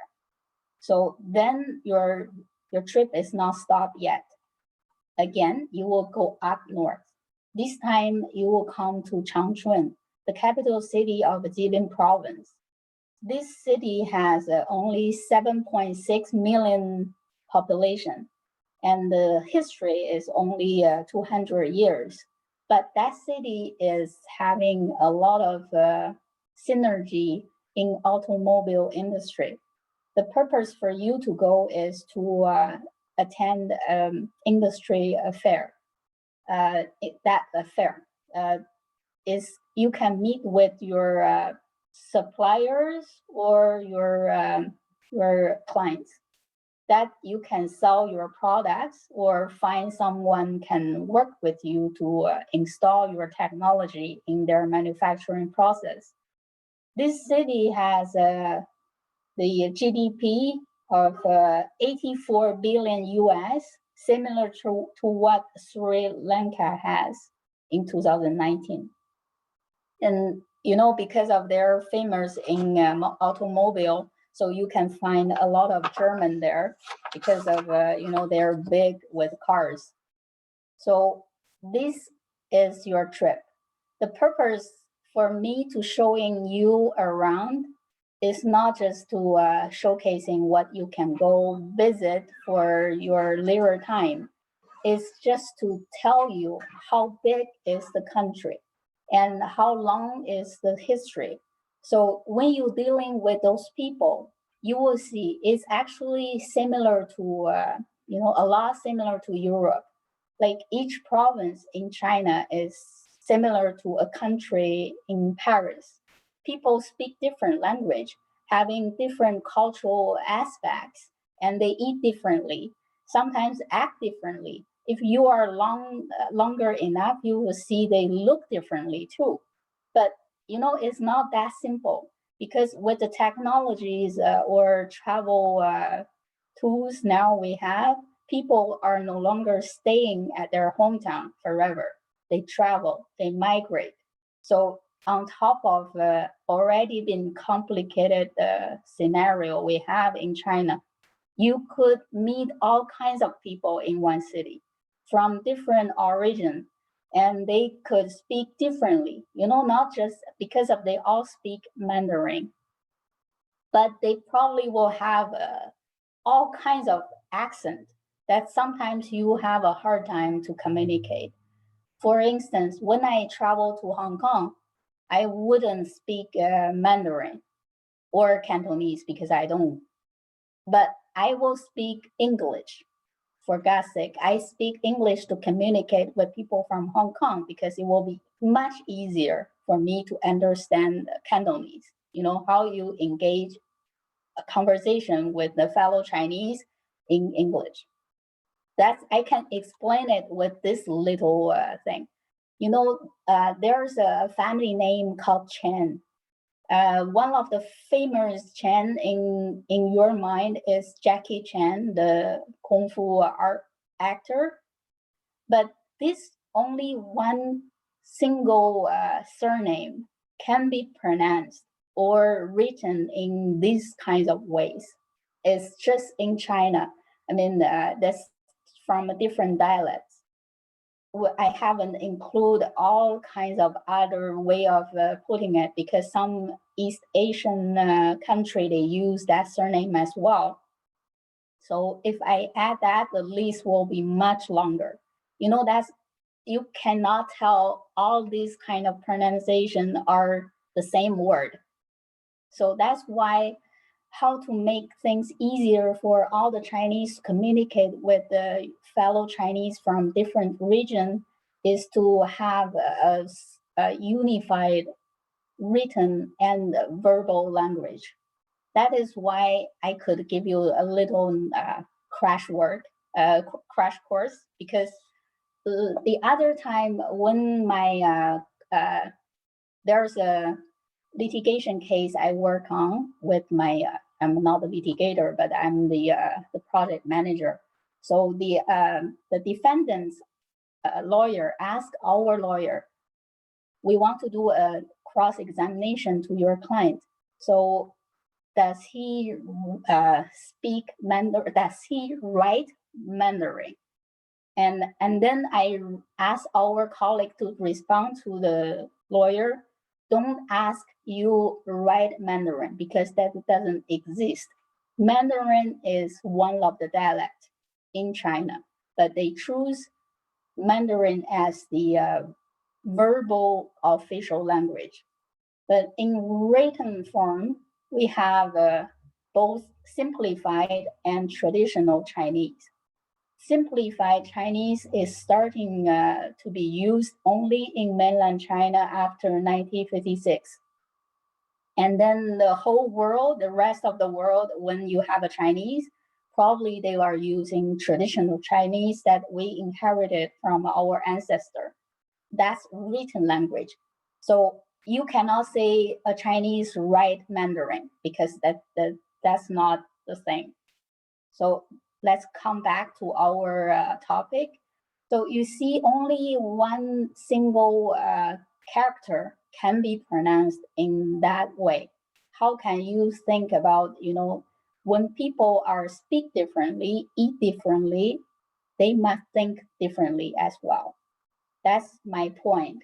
When you dealing with the different people, you probably will have all kinds of outcome when you talk about the same topic, but they think from different aspects. So how you can really communicate or dealing with the Chinese if you don't know where exactly they're coming from or what exactly they're thinking. It is complicated, but there are still some common stuff that you can gather as principles. So based on my humble experience, I gather some of the difference between the Chinese and Chinese thinking in general and the Canadian thinking in general. I cannot say the Western, I don't deal with the European on my daily basis. So I cannot say that for certain. So let's do this. There are some difference. The first one is this one. You already see it. From the Chinese, in the eyes of the Chinese, the Canadian are squareheads. We here follow the rules squarely, literally. You won't break a rule. That's not true because of, I'm always think about exception because of when you cross a road here in Quebec, I'm the one only waiting on the red light. And, the other ones, mostly Caucasian local Canadian or Quebecers are passing me just, they cross the red light. I wouldn't say that's a nice thing to see because, but in general, they follow rules like really formally. And also in the eye of a Canadian, the Chinese are rule brokers. Where we break every rule. all the rules, the purpose of making them is to break them. That's what they see. We always look for exception, always look for if there's other way of doing it. That's the essential difference. Give you an example. When I first came to Canada, I need to really build my home here. So I went to IKEA to buy some furnitures. The first, I bought a table back home. You know, you have to install that by yourself. On the leg of the table, you will see holes, you know, that you can stack the nail together just to make them stand really still. I found 3 of the legs, the holes are facing the same direction. So on one same side, that means it cannot be built because there's one pair doesn't make a match. So I have to go back to exchange it.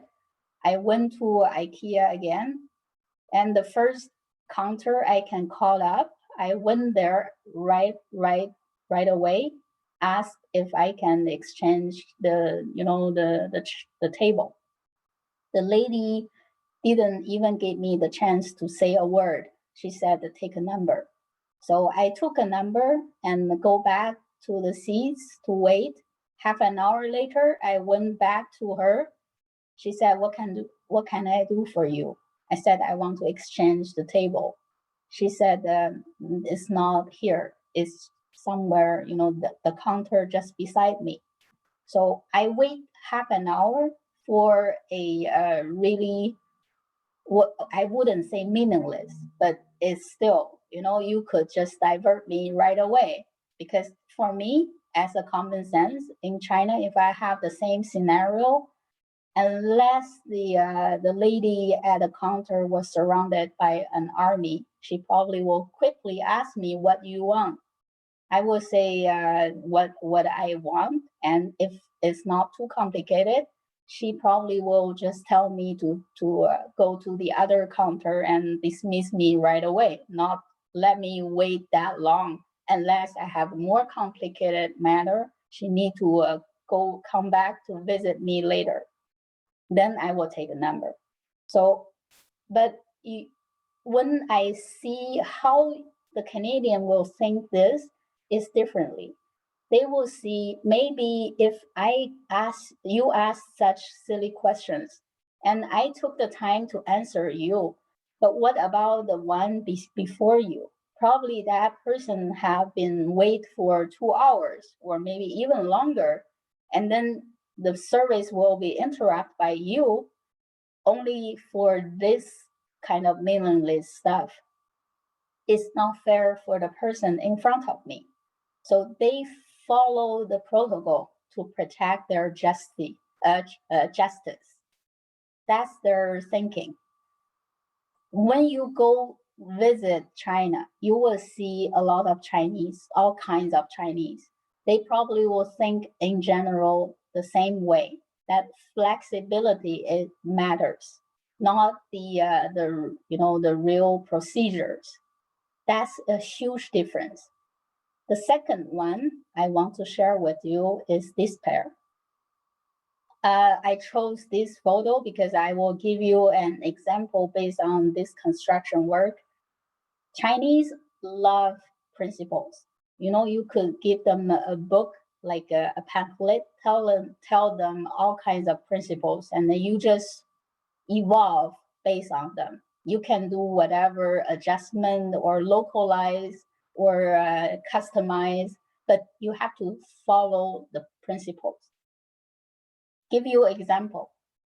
If you want to build a house, the Chinese will give you one blueprint saying that you follow this blueprint, build whatever you can build based on the material you can find or the design you can find, but you have to follow this blueprint. But the Canadian one, the architect, when they take the task, they're not follow the blueprint to start to design just yet. They will go to the market, look for all kinds of materials that can build a house. And then they will collect all the stuff back, looking at them, and then give you a conclusion. You cannot build a house based on them. It's only a pavilion, or even less, a shed. Then the Chinese will be furious because they will say, I asked you to build a house based on what I gave it to you, that blueprint.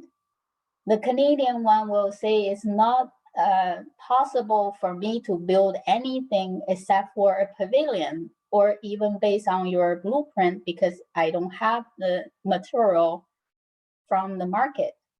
So that kind of conflict I face a lot in my day-to-day work. So normally when this comes, I will just come in front of the table, explain to both parties separately. I will persuade the Chinese accept one house looking like a pavilion, and then talk to the Canadian to accept to build a pavilion similar to a house. That's how you make the deal. It's never say that it's all deal breaker. It is not. Although it seems so, how to say, really complicated, sometimes really grave when you see the difference. But when you understand why they have that kind of concept or their thinking, you know where they come from, then you will understand more how to solve it. You can make them to meet in the middle, find a compromise. Because if you let them to quarrel all day or all year long, it won't solve a problem. It's just to find a practical way to make everybody happy. Although it's not the case for 99% of the case, but at least you can make them meet somewhere. And then sometimes it could be better than what they expected or firstly imagined. The third one I want to share with you is this. From the Canadians' perspective, they are long lion or tiger. They walk along, they appreciate individualism, they appreciate creativity, and also uniqueness. They cherish all these kind of feature in their personal life or career life. So they are loners. They have their own territory. You cannot just intrude in their territory. But in China, or we say East Asian, those people are kind of groupies. We like to build a community based on people. We follow the role model. You can see a lot of things that in the history of the Chinese, you can see they have a lot of role models in the life. They will say maybe in your class, the model student, follow him or her. Look at what she achieved or he achieved, and you do probably the same thing and you will be better. That's always the case. You follow suit. Why? Because that way you can survive the harsh environment. That's why you can really make the group really booming, even though that means the individual has to sacrifice. There's a story. When you talk to a Chinese probably thinking about sacrifice, they will come up with the same story to you. It's talking about the ants, the little insects. In the prairie, we don't know where. I don't know what kind of ants, but it's only a story. Just take it. In the prairie, there's a colony of ants. And one day there's a thunderstorm. So the prairie, the grass caught on fire. So there's a gigantic fire around the colony. If they stay there, they will die, burn to ash. So they want to go, they want to survive. How can they survive? They will quickly form a ball. In the center, in the core of the ball is the queen and the young ants, the younger ones. And then they will just roll the ball like how you roll the small balls in the winter. And then they will just rolling over the flame. You can see on the really the surface of the sphere will be burned to death. That's for certain. But that way, they will protect the queen and the young ones intact. That's how they keep their colony survive for a longer time. That we call sacrifice. We see that a lot, especially recently in the pandemic. We watch the news on both. I watch the news on both sides, in Canada, in China. You can see in Canada, a lot of people think their privacy or their freedom has been violated by the measures of social distancing or something. You have to wear a mask, you have to take vaccine. So anti-mask, anti-vaccine, all kinds of protests you see every day. But in China, people will think that's a normal thing, because if you want to keep the whole, or we say the majority of the community safe from the pandemic, you have to make a sacrifice. Wear your mask, restrain your own freedom if you got sick, and keep distance with others. And that way, although your own freedom or rights has been violated, but you protect the health of general community. That's how they work. The same thing in Japan or Korea, because I heard some people talking about that the same. So in general, that's the difference. It's huge. Even though you see that it's a common, it's just like animals, but in reality, they really executed in the real life the same way. They make sacrifice for their family, for their community, for their company, just because of to them, that's normal, that's natural. You never prevail, individually, you never prevail against the group, your family, your country, or whatever. So you have to adapt to it. When you engage with Chinese, you probably listen to them more, and you will find that's kind of makes sense, because that's where they come from. But in the first place, you probably won't think like that. That's why you have to have an open mind. I keep talking about pandemic because we're still in it, even though we probably see the end of the tunnel a little bit. Like Carl said, I have to share some thoughts with you what the pandemic influenced us, especially from my Chinese mind. I actually like what I have now. Working from home, I have more time of my time. I can manage my own time, not just based on how much time I spend in the office, how much elsewhere.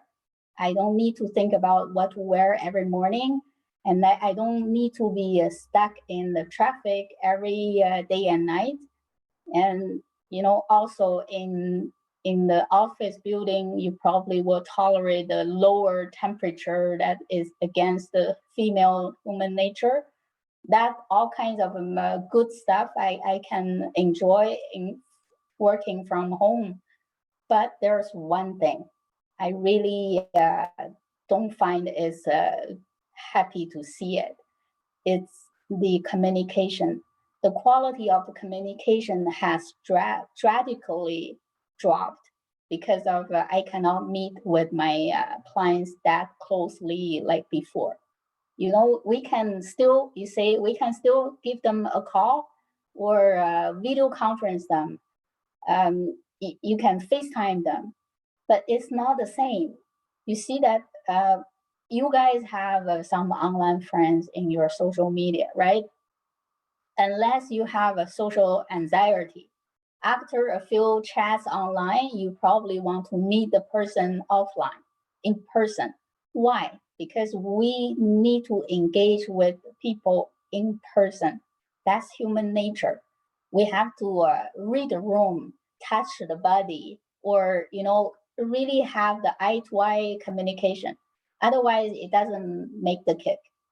That's why with your clients, with my clients, I find it's really hard, because when you have a phone call, sometimes you forgot what you want to ask them, or they forgot something. But in person, you have more time. You cannot just go meet them 10 minutes, right? But you can finish a phone call in 5 minutes. But when you miss one person in person, then probably you will hear more content or more substantial stuff compared to when you give them a call or conference call, because you probably have some distraction, and then you forgot one thing, and then or you cannot meet their eyes.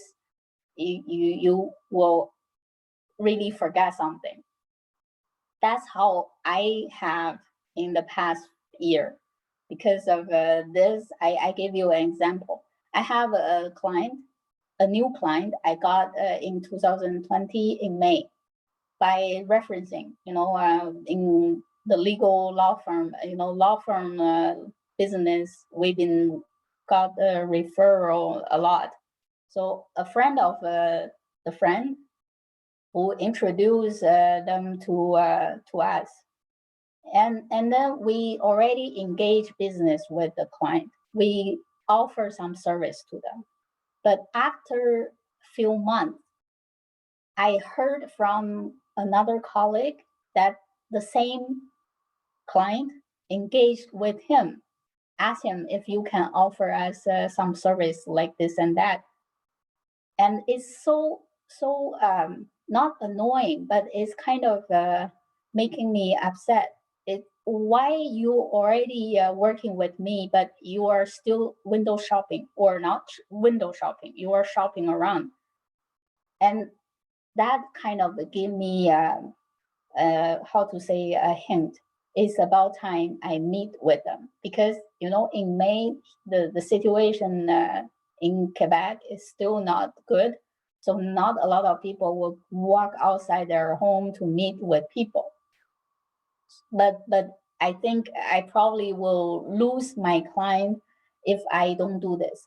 I was lucky because they engaged with my colleague, happened to be my friend. They told me, but what if they go to another law firm to meet another lawyer? I won't have the same luck. So I packed myself up and then go to the office of the client to meet them in person for about a few months, starting working with them. And then the, how to say, the magic really comes. They really like me. When I talk to them, it feels like we have a lot of similarities in the background, in the thinking, and they gave me more business than they should after the meeting. So that's how you build your relationship.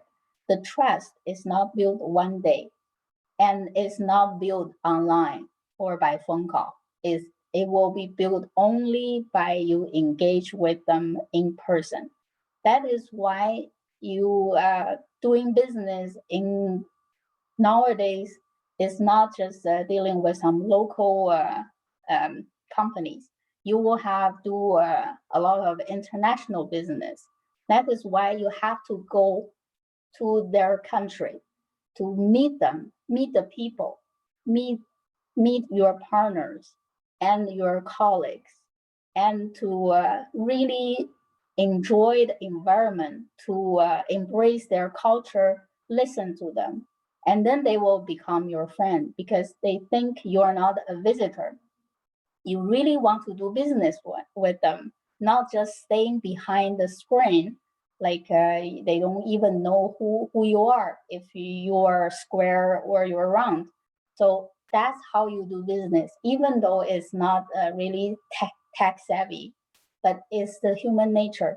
We need to engage with human, not with the screen or an AI. I'm not a big fan of them either, but that's how you really being a good business person. You have to know how to handle people. I think that's what I want to share for today. And I'm open to answer all your questions. And maybe Carl, you will start for the first one. No, what I will do is I will ask the participants, the students, who has a question or comment they would like to share with us to start with. I have a question. Go ahead, Nicolas. Okay. I don't know if you could hear me. I simply wanted to know, like you were mentioning, like how you really liked how the pandemic has changed your workplace environment to say it like this. You don't have to go to the office every time. You can take more like at home decisions and stuff. How do you think it's gonna stay way after the pandemic? Would you think, for example, and mainly in China, of course, but would you think people will keep working like that, or they will come back to the old ways of going to the office like normally? Yeah, I can, thank you for the question. I can tell you for now, in China, mostly, unless they have a random lockdown, they return to life normal. They really go to their office every day. So they have the rush hours again, like really not pleasant, but they travel, not travel in the world, but they travel internal domestically. So they will do the same thing. They will just come back as like before, actually. Yes, but they will probably still respect certain rules, like in the crowded place, they have to wear a mask. But mainly, besides that kind of obstacles, or you said inconvenience, they already have their normal life back. For us, I think in Canada, when I talk to some of my clients and colleagues, they say even the pandemic really passed. That's a still question mark if they ever pass, like the flu, they come every year and with the variants and everything. But if they pass, they probably will still keep working from home mostly. Just going to the office maybe 2-3 days a week, engage with your fellow colleagues because you need to meet them. I have a lot of new colleagues, they never talk to me in person or without a mask after they came on board. So I need to really talk to them because you're working with them, you have to test them, you have to weigh them, understand how can they coordinate or working with you. So that part we cannot escape.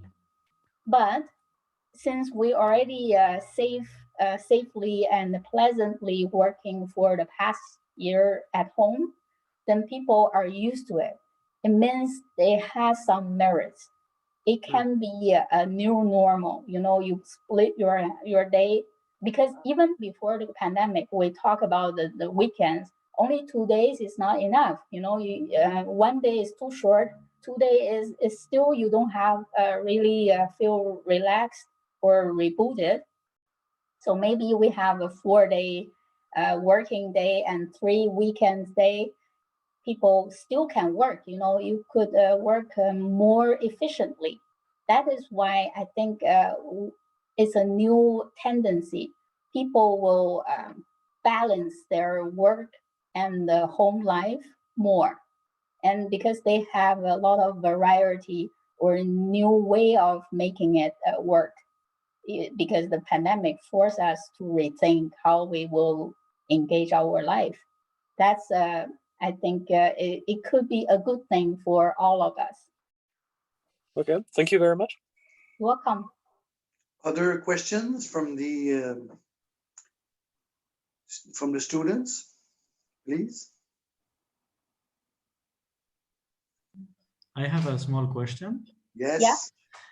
So since you have a bit of like the Chinese background and also the Canadian background, I was wondering that when, for instance, you were making business in Canada or were just living there, you were also able to take like the best things from China and try to put them to work in Canada, and how it actually worked out, if that helped you or if it was just way too challenging to try and bring some ideology from China here to Canada.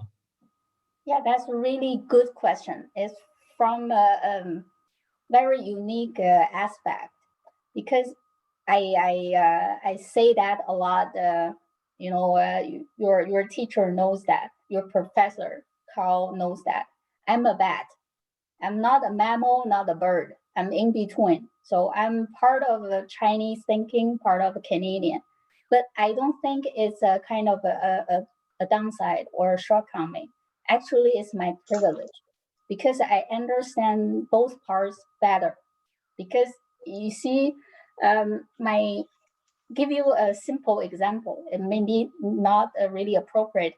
My daughter speaks Chinese in the French way, in the French logic. So that explains it. If you don't understand French, you won't be telling how she speaks Chinese like that, because pure Chinese won't understand her properly. That is why I say it's a privilege, because I'm not trying to force either part to really tolerate the other. You know, that doesn't work. I'm not selling the Chinese values to Canadian, not the other way around. But when I have them all on the same table, because sometimes I accompany my Chinese client with their Canadian counterparts, and sometimes the Canadian are my clients, and I will visit China with them. So I will find it sometimes better for me to be there, because I can help them to find their common ground, because I know how to persuade each other, because of you know how and why they think like that. That is why I say you are not really doing business with people, like really individual people. You are dealing with a culture, with a logic. You have to think that way. You are not persuade the other side or force the other side to take your stand or understand or accept what you want. It's just to help you to think what he will think like this, and what I will think about this, and then how we all together think about this. You are making a deal. That's why you have to form a plan, a strategy to making a deal, but not to find the difference between each other to break it. Okay, perfect. Thank you very much. You're welcome. Any other comments from the assistants? I had a question. Yes. Do you think when you were talking about like the differences between like Canadian and East Asia, mainly China, do you think that the culture of East Asian country helped them fight the pandemic? Was there like an advantage for them to have this mentality to get over the pandemic? Because we can see that Asian country like are getting back to normal way easier than Western country like Canada and the United States. Yeah, I would totally agree with you on that part. It's really smart thinking, because of they sacrifice individual to really accomplish the community or the group's goal. That is why they can make everything efficiently. I wouldn't say something politically, you know, it's not political issue. Maybe yes, because of for Asian country, they probably have more laws, can tolerate the government really kind of enforce some strict really more strict law to force people to do things like lockdown. In Canada or elsewhere in the Western world, we lack of that kind of tool. You know, we're the democracy type of country. We cannot do anything to violate the human rights, even maybe it's for a greater good. That is something political, or we say legal. We don't talk about that. But from the general mindset, it is because of you are working as a group. If we all think about ourselves, it won't be accomplished. There's one, how to say, a test, like a little experiment we learned at when we were little. You know, they have one bottle, really narrow neck. They put like we say 6 balls with a string attached to it inside the bottle. The bottleneck only allow 1 ball to come out at one time. So they asked 2 group of students to try, like, you know, it's something like in the crisis, what you will behave. So they asked the 2 groups to do the test. When they say there's a, you know, like a shot saying start, they will just take the ball out, all of them, as quick as possible. So the first group, when they say begin, everybody put the string. Like you see that I told you the ball, the neck only allow 1 ball at a time. So what you will see is they all stuck there because everybody want to pull their own ball out as quick as possible, all at once. So they end up stuck. But the other group, they quickly form a strategy. They give each student a number. They say you are first, you are second, and then they have a sequence. So when they say start, everybody take out at their own sequence, and they go out at really like in no time, right? You can imagine that. It's just taking the ball, but waiting for your cue. So you say that maybe the last one could be, we say if it's in the fire, the door can only allow 1 person to get out. The last person probably will die, right? Because it's in a fire. But if everybody think that I don't want to be the last, then everybody will rush to the door and it will kill everybody.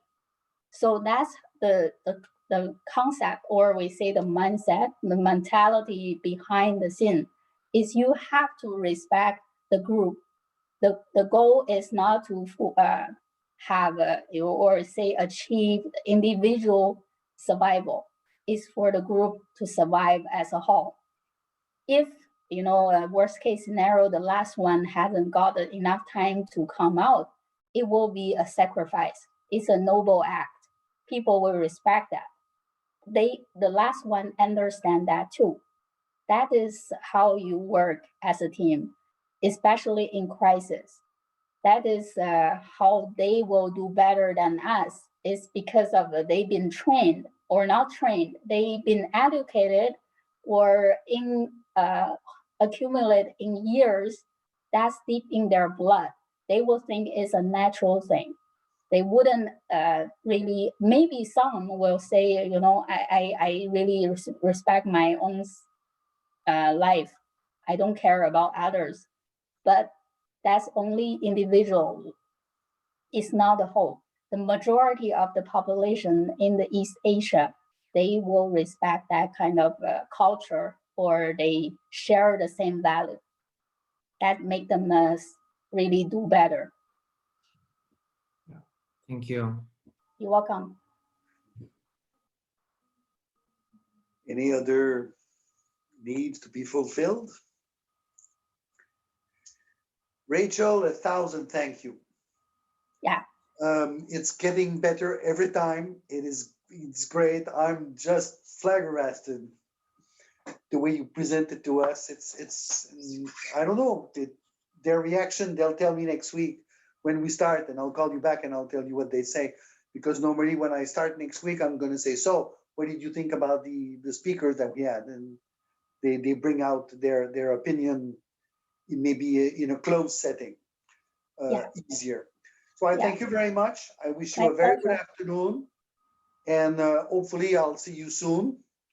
For the rest of you guys, well, you know what to do between now and next week. So I wish you a great evening. Thank you so much. See you all soon. Thank you Thank so you, much. guys. Have a Thank nice you very evening. much. Very much. Bye. Thank you. Bye. Thank you.